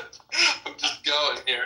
I can hear you. I like it. Well, I don't know. I'm constantly looking for efficiency gains, and because I want to just like get more things done. And when you hire people, you start to become a teacher, and you're constantly changing how you do things based on what other people say is effective, and like the books you read and just experimentation. And it's very fascinating because when you're running a company, you have all these different people who have different perspectives. Some people will be like, oh, you need to meet with all of your people one-on-one weekly. And then other people say, like, you absolutely can't do that. Some people will say the maximum number of people that you can manage is 7. Then Jensen Huang from NVIDIA will be like, I do no one-on-ones, and I have 60 direct reports. And like people, it's just very fascinating because at the end of the day, if you want to be successful in business, probably people who are perhaps better qualified than I am to wax on this. But in order to be successful in business, like you have to master, maybe that's not the best word, but you really need to get the best out of people. And you're constantly iterating on a process to get the best out of people that fits your own personality. And it's really hard, and it's probably the most challenging thing in business. And so I'm just always interested in how people do things and what works for them, what doesn't work for them, and why.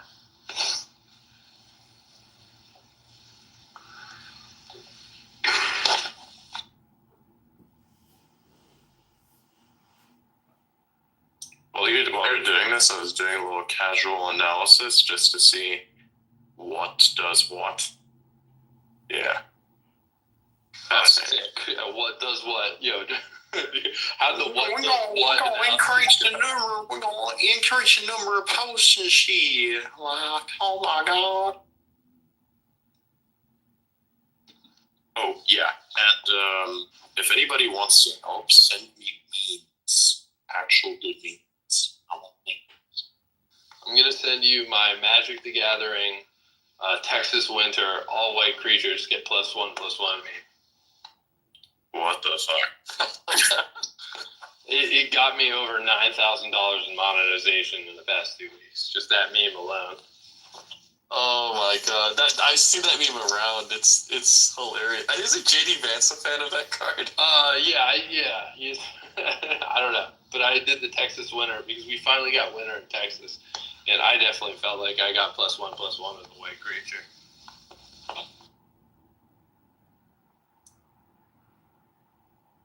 You guys start doing Yu-Gi-Oh cards. I've been wanting to like use AI to like do voiceovers of the debates as Yu-Gi-Oh debates, and I don't know. Recommend what would Trump and Kamala play as Yu-Gi-Oh cards, battling for the soul of America to the Shadow Zone. Trump needs to be a playable character in Super Smash Brothers. That is my only political position. Be great. One of my biggest posts was saying that I only vote for Trump because he's main character energy. It was a Photoshop of Mario Trump. I don't know what that means, but I support it. It was like a Mario character. I'll post it in the comments. I'm too old for Yu-Gi-Oh! I'm just a Magic the Gathering guy. And then Hearthstone later. Skip the whole Yu-Gi-Oh! Oh, nice. I played Hearthstone too, yeah. And Magic a bit. I like old school Magic though. I'm dropping that Texas Winter meme into the memes Discord. Here we go. nonsense. Whatever the memes the channel there supposed for good stuff years ago. What if Russian Mario?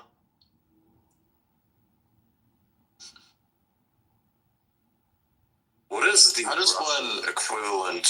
What is the Russian equivalent of the name Mario? It cannot be Vlad. No fucking way. This sounds Eastern European Balkan, but Marius, like Mariusc. Marius? Yeah. Okay. My name Marius, and I'm going to fuck up some turtles. It's me, Marius. It's me, Marius. Prepare to die. How does one acquire this meme Discord? I was about to say something really fucking progressive that was real fucked up, and I ended up not. I was about to reference a certain celebrity part. I'll send you a link, Templar. Alright, I got some big good memes. Okay. Some people have a real talent for it, and I think it's partially practice, but I also think that it's innate. Making memes.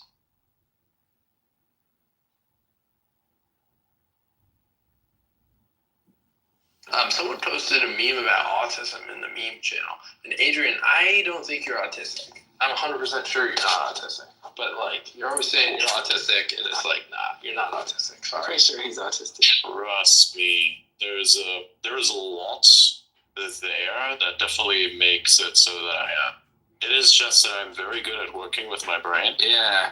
And so I speak as a person that does not appear to be autistic. Say, for instance, the people who are autistic, they understand how to work with it. They appear exactly as they are. They're manic, unmanaged, and uncurated and uncompressed.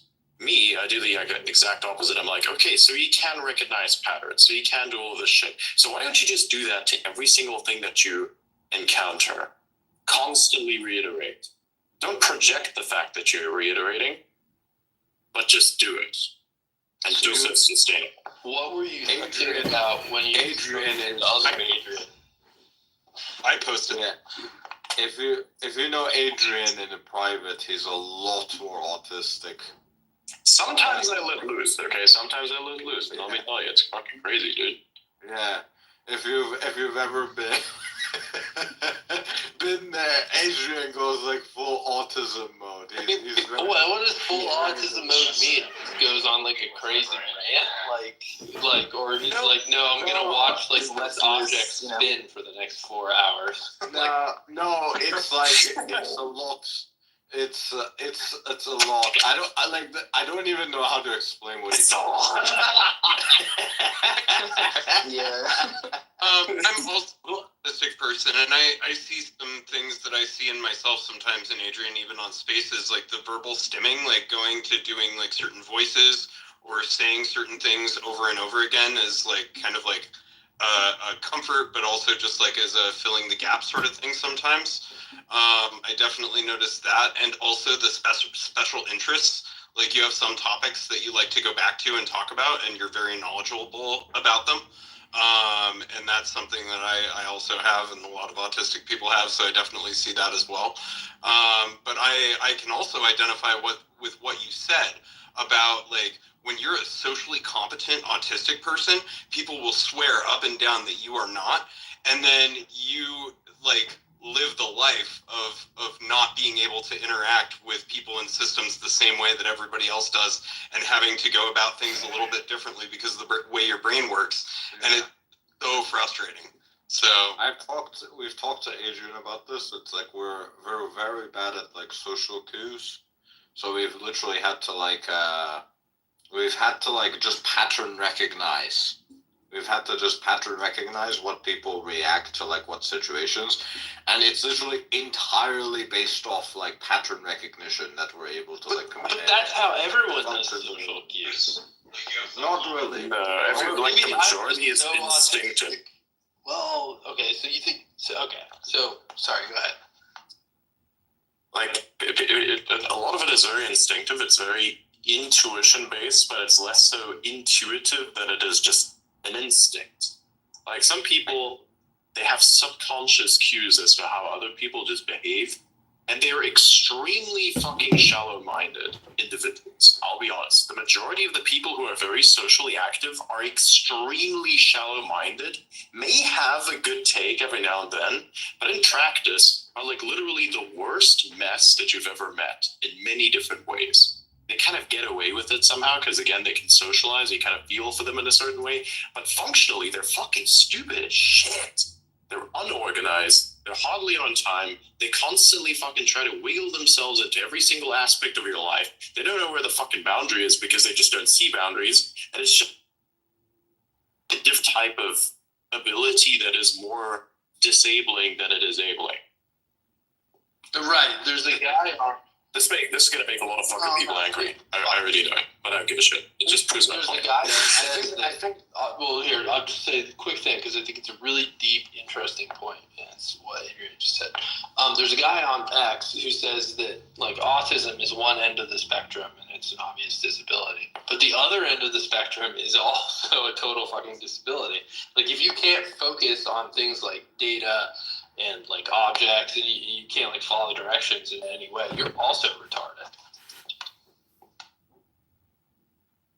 Yeah, I think the best example of this is like when you talk about something disgusting and people reply with, "Dude, I'm eating." Right? I've never gotten that. I don't understand what, like, so what? You're eating, and it's like something that's so fucking what? Like, what does that have to do with anything? But you understand what they're trying to say, right? You understand that this is giving them some sort of like gross, like desire to reflex. Oh yeah, absolutely. But it's like, from our perspective, it's fucking deal with it. Yeah, but that's not autism. It's this weak shit, man.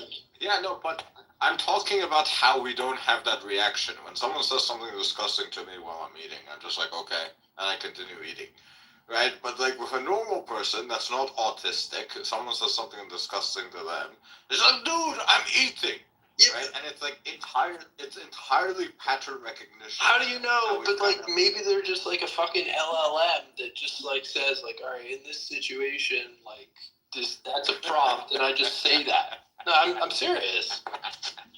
But and most of the time, actually, I think is because if you look at people who are social, they actually operate mostly on instinctive urges rather than actual intuition. And so intuition seems to blend with instinct. And so a lot of people have this learned behavior of saying, oh shit, whenever somebody says something that is a bit off-putting, we're just going to say this line to make him stop because that's what is socially acceptable. Like even whenever he says this kind of shit, like he describes it as gruesome stuff and I'm just casually eating and I'm like thinking about how funny it is that, you know, I'm eating and I'm not affected by it and I have to casually mention it. That's almost like a form of programming, right? So realistically speaking, that's exactly what it is. You use fear as a means to kind of make things vulnerable, and then you say, here the programming is whenever, say, something disgusting is happening that somebody else is talking about, then you make sure you say this line over here, that is that. So basically you're then socially afraid of doing this yourself because you don't want to be in that situation. I just casually repeat it even though you don't understand it. I emerged out of the office listening to our autism conversation to find my wife silently playing with a Rubik's Cube in the kitchen. She's playing with a 4x4 Rubik's Cube. This is so fucking actually what happens.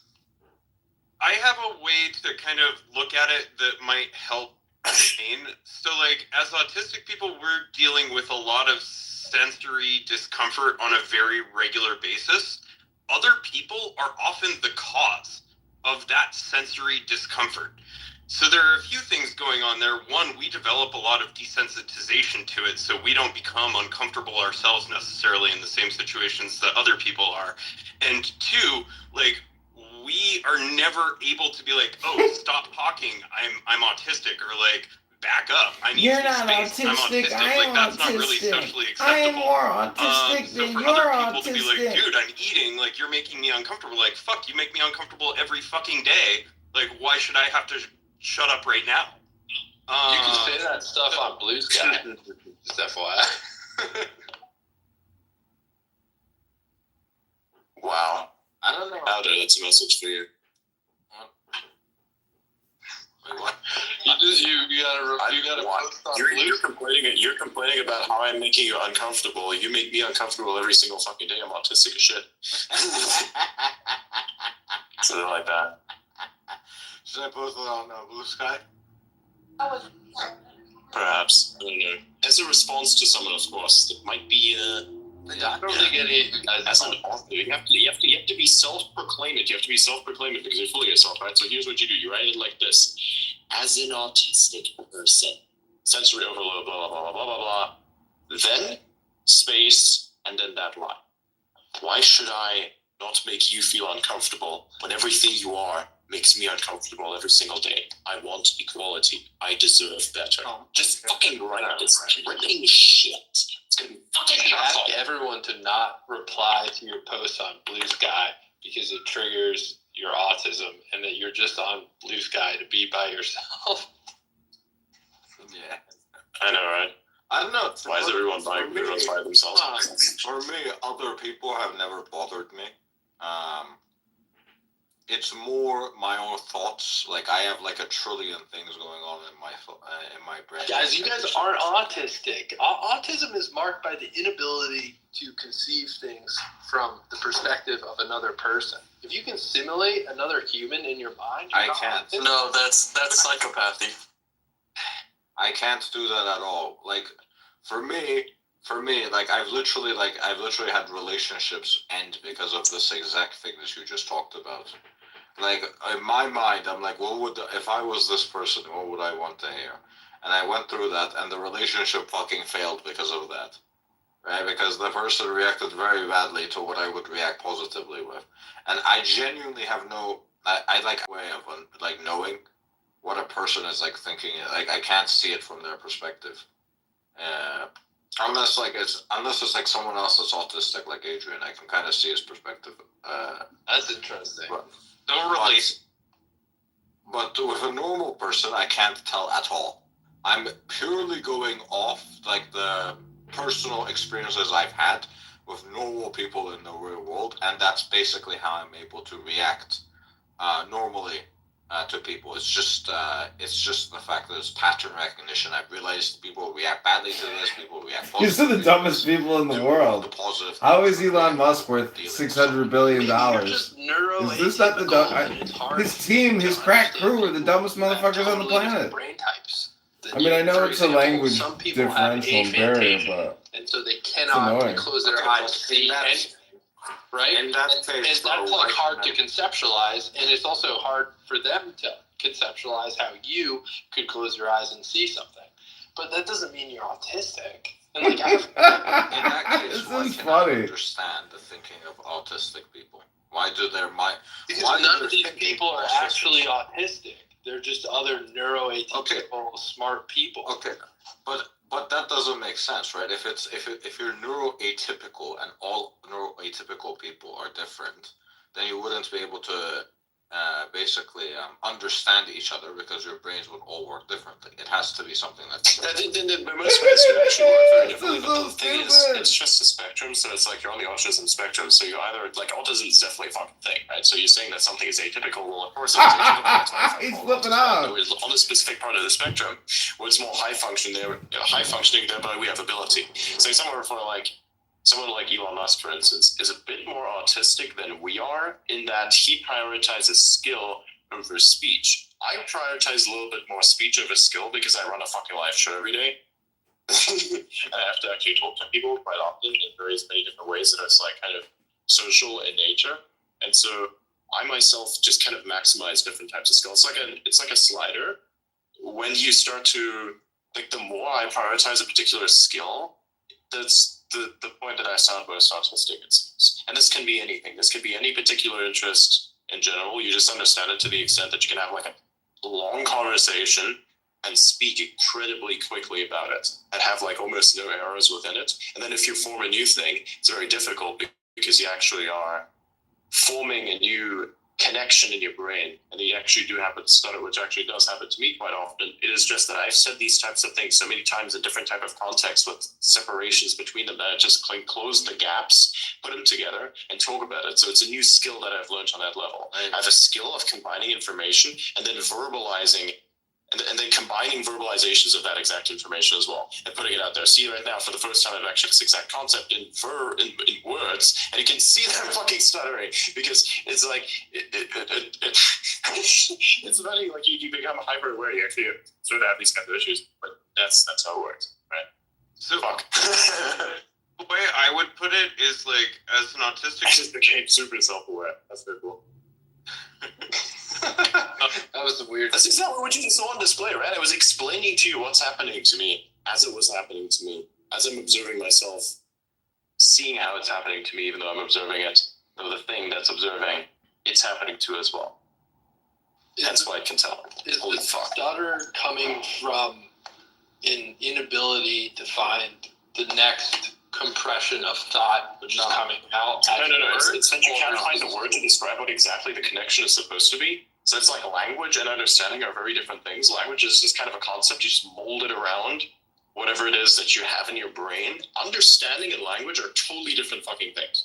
You can say a thing but not truly understand the thing. You can just repeat a thing but never truly understand what that thing is. If you understand a thing, you can take infinite language and bend it around the thing that you understand in so many different ways that literally the mind itself cannot imagine all of it at once. So you just pick the next best thing, which is exactly what that is. So it's like for the first time ever you say verbalize something, you're just trying to find the most optimal word or the most optimal language that reflects whatever this understanding is, because that connection between concepts of understanding is just another piece of understanding. That bridge is another understanding. I will admit there's like two problems, right? One of the problems is that there's a lot of people that are kind of like self-diagnosing themselves as something that they're not. And they're like, I'm this thing when they're not. That is like a pretty big problem. But I think one of the things that kind of pisses me off is like when someone tells me something I know for sure I have, because I literally see that my brain does not work anywhere as close to like a normal person's at all. They're like, no, this thing that you totally have does not exist. I'm like, bro, this is something that I live with every day. My brain. He lives with working. He works for Elon Musk. He can't even say worth. Earth. Truth. I can't sympathize with your way of thinking. Don't tell me I'm not autistic. My brain doesn't work like your brain. It doesn't make sense to me. And the way I would put it is, as autistic people, we're playing a different game from day one. Like, we don't see things the same way. We're not learning through empathy. We're learning the rules. We learn the rules of social interaction. Sounds like sociopaths. And like the stuttering thing is like, for me at least, like you're looping on a circuit until the switch flips. Okay, my random personality. I hope you've enjoyed my live stream. I'm gonna restart this. So click on my profile and rejoin the live. It's almost like you're trying to what is that term again? Where you're like brute forcing it. Yeah, it's like when you try to brute force it, and you just try to over and over and over again. You try different type of permutations, whatever's like you narrow down the thing that's worked in the past. In this type of problem, you like have a bunch of stuff to choose from. You're very modular. You're like a fucking computer. That's why I relate to like a machine a lot more than I do actually other humans, because we're just don't understand how they fucking work. It's insane. I cannot imagine myself ever not understanding what it is that I'm trying to think about. Like I do not understand how anyone can fucking live like this. That's got to be hell, or at least you're not even aware of it, which is probably a worse version of hell that you don't even know. Like what is that? That's horrible. I cannot imagine that. Anyways, right? I'm very happy with the brain that I have, of course. I wanted to have different abilities. I think I could train in that as a few hours, but I'm not complaining. I got really lucky, I would say. But anyways, right? So you look at a thing that's very modular, you look at this thing that says, hey, this has worked in the past to describe or make this connection. And then, because description and connection is basically both the same thing in this case, because you're molding around language in order to describe the thing that is your connection, and then you're just kind of iterating it over and over and over again until finally a piece fits. It's like you're solving a puzzle piece for the first time, and you're like at a point where you have a bunch of other puzzle pieces available to you, so you keep looking at the shapes and seeing which one would fit this whole more, And then you just basically say, hey, I'm going to try this. Oh, that doesn't work. Try it again. That doesn't work. Try this one again. And then finally you find the piece that just has the right colors, right shape. You fucking put it in there and yes, it works. And it's something like that, basically. Except that you're making a puzzle piece for a puzzle that's being made in front of you, probably also by you most of the time, because that's kind of where your awareness comes from. It's like all the stuff that you learn, either consciously or subconsciously, and that's kind of how it works. I try to explain this as quickly as possible, because otherwise it just completely falls apart, and then people just don't have interest. But I hope it makes sense. My brain isn't as powerful as yours, but I think I get like 60 or 70% of what you're saying. Because sometimes well, bro, like it just is what it is. You're not, so well, I'll maintain the position that you're not autistic. You understand that like most people can't understand you 100% when you start speaking fast. But what I've heard you do in the past is that you're able to cycle through visual metaphors like very fast. And I think that relates to your point that once you understand the concept, you can wrap language around it in a bunch of different ways. And so if you have a good understanding of something, I should really come up with a concrete example. You can just think of all these like visual analogies. I'll let you respond to that. But the first thing I need to do is, since I'm not autistic, I would like to apologize to Auda for saying you weren't autistic. I apologize. I didn't mean to hurt your feelings and make you angry. There's no hurting your feelings involved in this. We're just explaining. It's not like that. It's not so deep. Okay. I'm just kidding. That was a joke, guys. Maybe you are autistic. See, that's the fucking problem. You see, that's the problem. I got you. I fucking hate that version of sarcasm. It's like some sarcasm makes sense because it's obvious, like because it's that removed from reality, but there's something that's a bit too close to reality doesn't make any fucking sense. Like you have these quote unquote jokes that are basically not jokes, they're lies. Like the stupid individual's version of sarcasm is just a lie gone wrong. Damn, that's a fucking good lie. See the pinned meme. Exactly. That I could just like take the thing I said, drop it at a random fucking party somewhere, and just watch how everyone internally is disgusted with themselves and then tries to project it on you. It's the funniest shit. They're not even aware of it, which is the funniest part. It's not funny actually. It's kind of horrifying in a sense that people are not genuinely aware of a lot of the things that they do. Like, hang on, this is true. You guys are convincing me that I'm autistic. I don't like this. Usually when people tell me I'm autistic, I like resist it. And I'm like, fuck you. No, I'm not. I mean, dude, look at your kids. That shit's gonna be impressive as hell. You better teach them some correct stuff, because if your fucking wife is out there in the background just fixated on solving a Rubik's Cube and you're wondering what that fucking sound was in the kitchen, like, this is the signs are there. You're just not really picking them up. It was a 4x4 Rubik's Cube too. She's a freak. You're getting somewhere. You want to fucking try that shit out. It's kind of, my kids you're probably having an impact. You're probably having an impact there. You don't realize it. And she's just trying to understand some stuff. I don't know. If you ever talk to her about this and be like, hey, what do you actually think about what it is that I do? You think I'm crazy? What kind of crazy do you think this is? And you have like the fucking interrogation. You have to kind of layer it out and be slow about it, because otherwise you sound like a fucking psychopath, just like I do. So like, that's a bit of a thing. She's legit more autistic than I am. I'm more people. Do you see how it just proves my point? Yeah, I guess, but we're stressing towards the mean. They're not smart at all. No, I'm just kidding. I love those motherfuckers, and some of them are pretty smart. Dude, you don't even understand. It's like, it's not that you have to be on the spectrum. Basically, people who are on that spectrum are just geniuses. They just are in some capacity. It's just that there's some issue that is underlying. You have all of the capabilities that you want to have, but these are the people that actually make sense of the world. They have a bunch of other problems that come with it.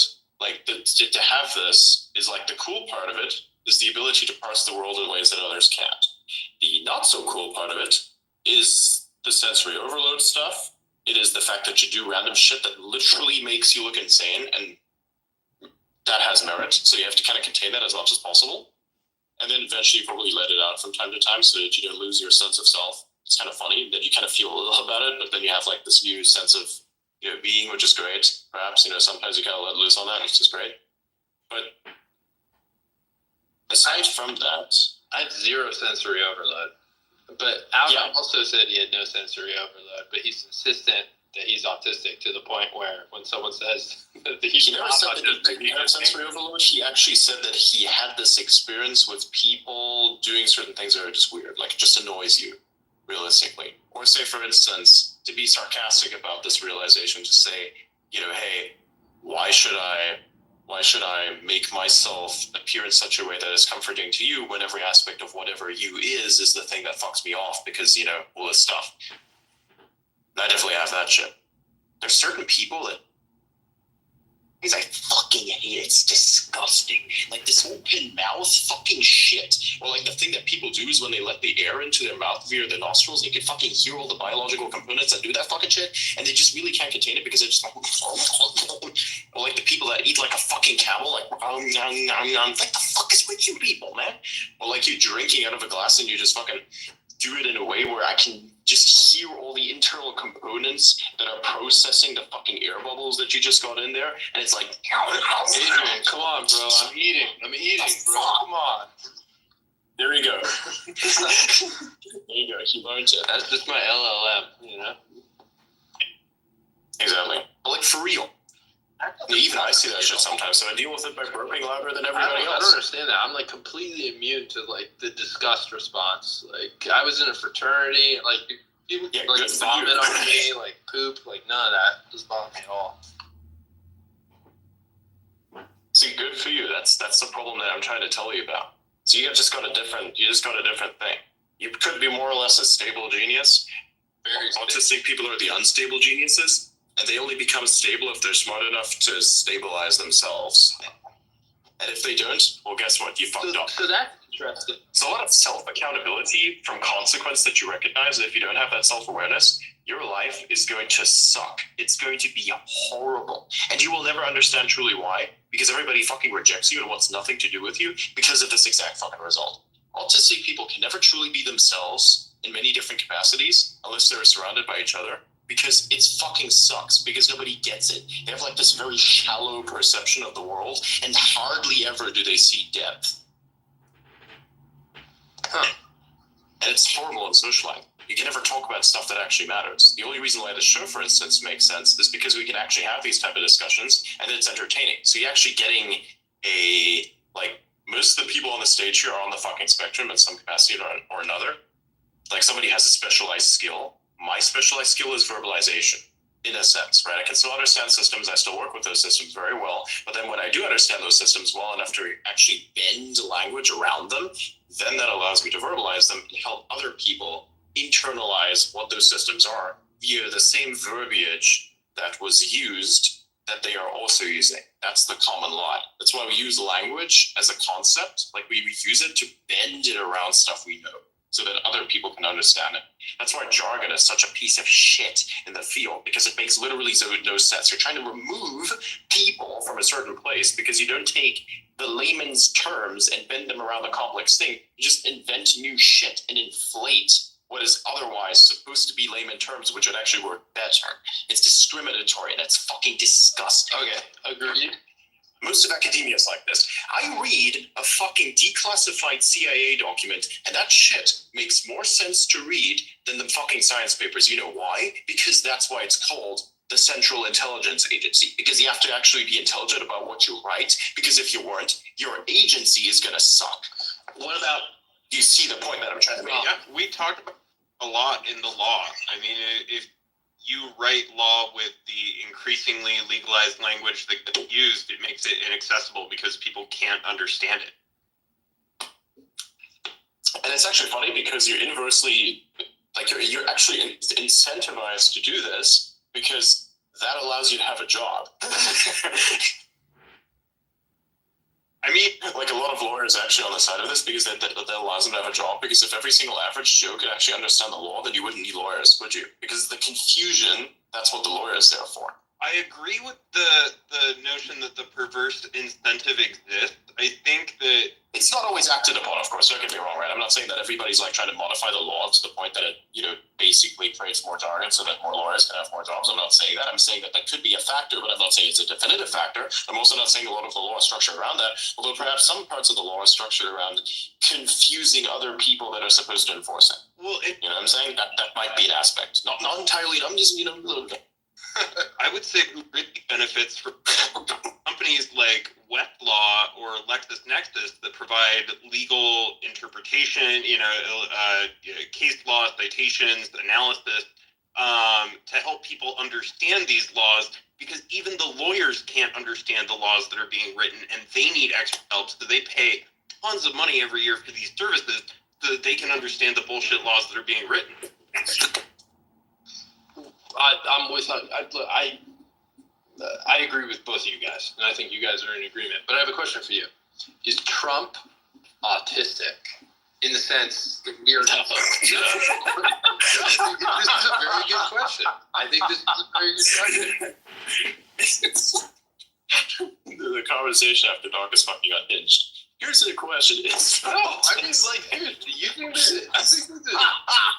using the definition that was provided here, okay, is he autistic? He seems to go on, strange rants. He seems to be bothered by certain... Dude, seriously, you have a point. You actually have a point. Maybe he has some of that aspect because he's very good at verbalizing, but yet at the same time, he's also very good at modifying certain systems and getting people to do shit. He's a very stable genius.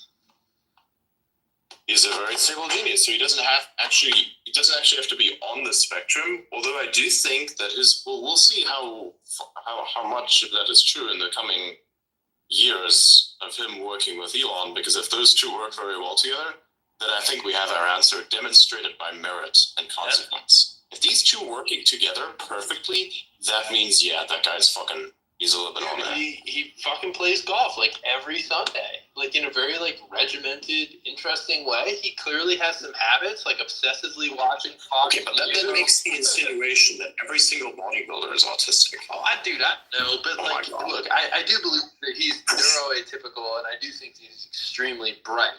What if? Okay, hang on a second though. What if the autistic people are actually the normal people? It's totally possible. And everybody else is just fucking crazy. Because let me be real here. Let me be really fucking real. When I talk to a person who thinks that they are sane, and I drop some esoteric knowledge on the floor in front of them, they fucking freak out. Somebody drops that fucking shit on me, say aliens or all this kind of weird shit. I'm like, okay. It doesn't fucking faze me, bro. It totally makes sense. The inmates are running the goddamn asylum. It's just because they can conceptualize that stuff. That's why. And when it's probably the best think about it, right? It's like they're an LLM, and you drop some stuff that can't be interpreted by an LLM. So then it just kind of freezes up and crashes, or it'll just be it'll just barf something generic. It's like when you computer the idea of, hey, let's divide this by 0, and it's just nah, I'm gonna shut off now. Instead of saying, well, you can't really divide by 0 because there's nothing to divide. Literally, see, there's a box here, and within it is literally nothing. The it is the box because nothing exists within that box. There's not even an inside necessarily, it's just box, and there's nothing in it. So it's but I can't divide this box because, there's nothing to it. I can't divide what's inside of it because there's literally nothing. So you're gonna have to find something else to divide. I can divide the concept of box perhaps, but I can't divide what's in it because there's nothing in it. You know how Arsenio Hall... Maybe I can divide it into many chambers of little nothings. Maybe that's possible.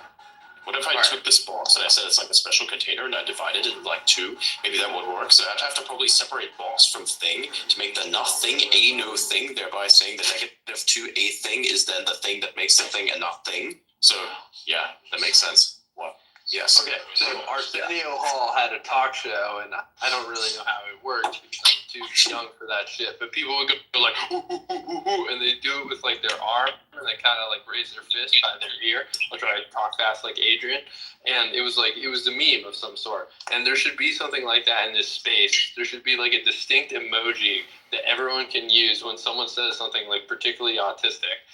That dividing by 0 thing, we should have all been hitting that emoji real hard. But I just literally realized that I created physicality to nothing and realized that is something I can divide and just have little nothings everywhere, baby nothings. You know what I'm saying? It's baby boxes, I take boxes and I divide them. So this is the thing. This is what the computer does. The computer shuts down and says, fuck yeah, I can't do that. I look at it and I'm like, I can do that, but only to the box, not to the thing that's inside of the box. If you're going to tell me to divide the thing that's inside of the box, it only works in terms of the confine of boxes. But like realistically speaking, I'm still reducing the space. But if there's truly nothing in it, then there's really nothing to divide. That's the problem. If I took the box away from the nothing, then there really isn't a thing to divide, which is why we say no in front of thing to make it a nothing, because we can't process the idea of a zero. It's just the concept. We just put something in a box. We say that that's a thing, so it's tangible to our minds. You know, it's like voltage off. Do you think the computer understands what voltage off means? It doesn't understand much of anything, actually. Now I'm being real with it. That's why the idea of a sentient machine doesn't make any sense. It's just going to pretend to be sentient because it doesn't know what it is, because it doesn't know much about fucking anything. It just is 1 zeros or fucking qubits. So, like, okay, you know. Yeah, but we're all like that. I gotta go to bed, and I have an autistic request. My autistic request is: does anyone know how I can get my fucking X account to be professional? I got banned by Twitter in 2022, and I can't convert my account.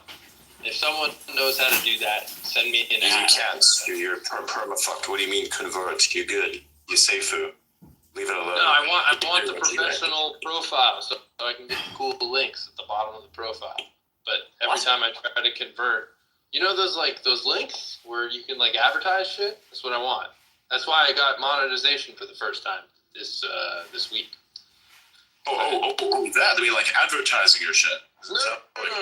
Yeah, like, right. It's like it comes on a carousel and you can like cycle through things, and I just really want that in my fucking profile. That doesn't exist anymore.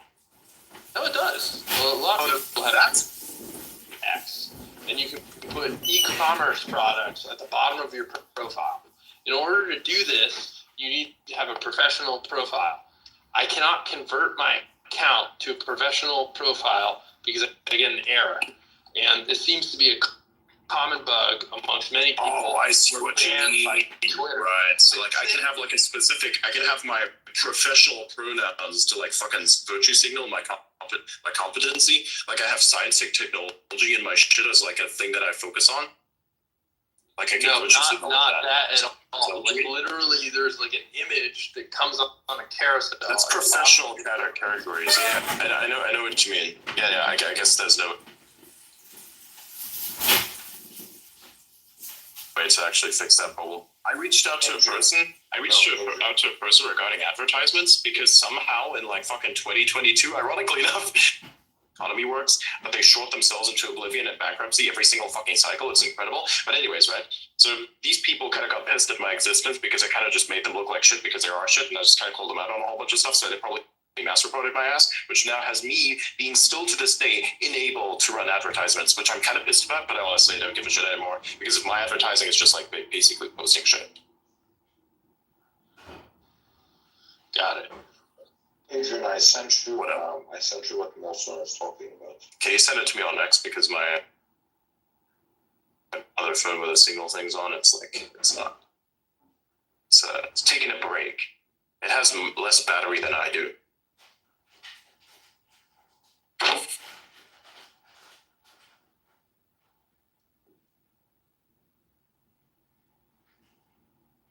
You know, we should have like an example of where we're having like a smooth conversation, clip that, and then compare it to the time that I was talking about nothing and put those side by side. Normal autism.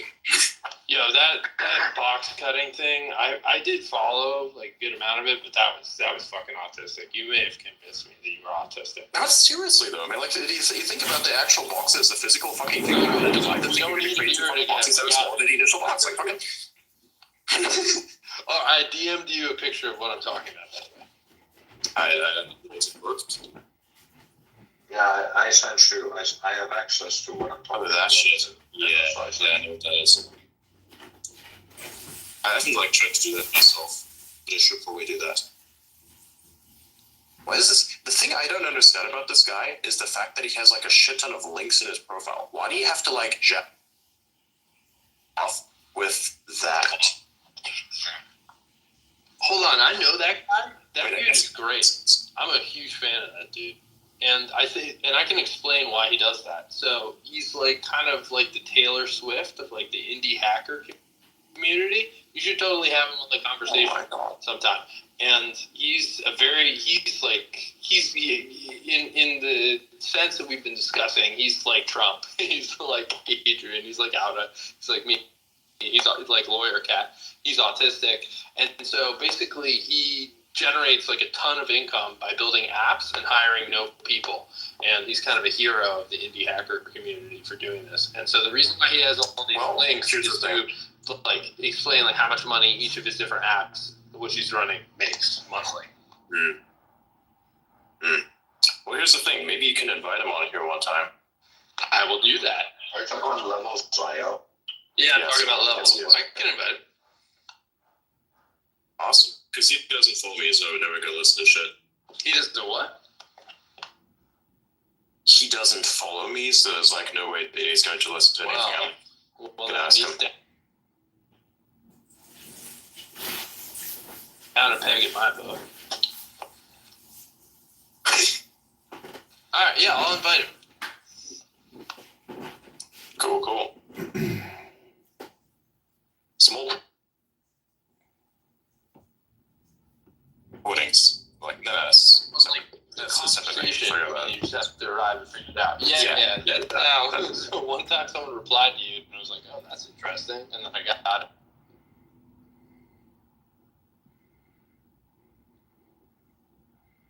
Like, you have some topics that you like to go back to and talk about, and you're very knowledgeable. It's weird shit. Yes, I'm very good at working with my new streaming platform already.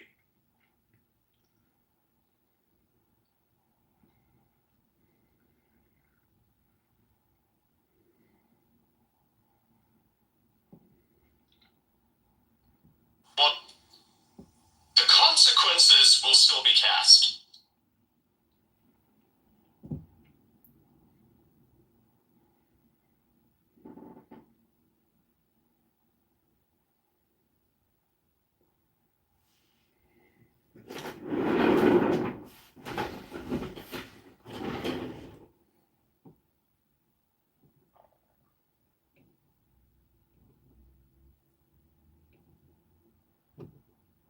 Fucking thing's crashing.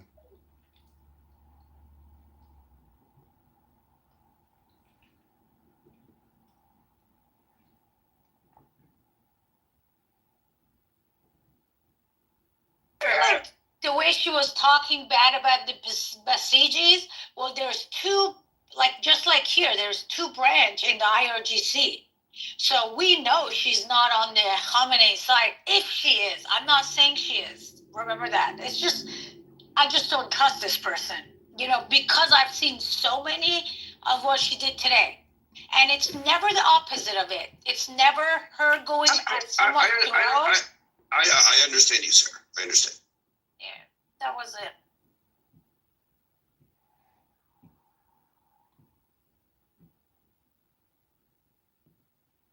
Ooh,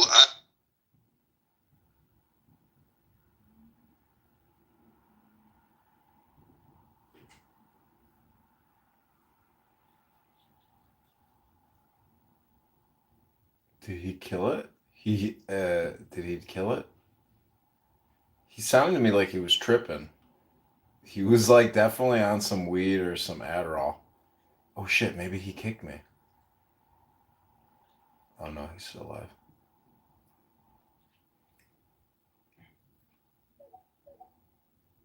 If not the biggest in the entire world. And it's neurodivergent people that end up being able to actually put shit like that together and drag it out to the middle of the fucking desert and rebuild it again. Because they have that like weird organizational mind. Like we can do these things that nobody else can conceive of because we're thinking, you know, in a different scale, like planning in months, years, and centuries, like Adrienne has said.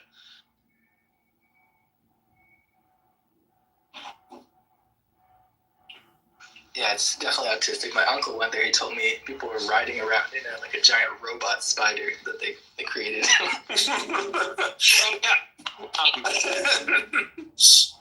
Might be talking about El Pulpo. It's an octopus, not a spider, but there's actually video of El Pulpo. if you look in the general channel, the video I posted, El Pulpo was at that event and is moving around in the background. It's like a giant flame-spitting octopus. What the fuck? I think that's a different one, but yeah, there's a lot of autistic stuff there apparently.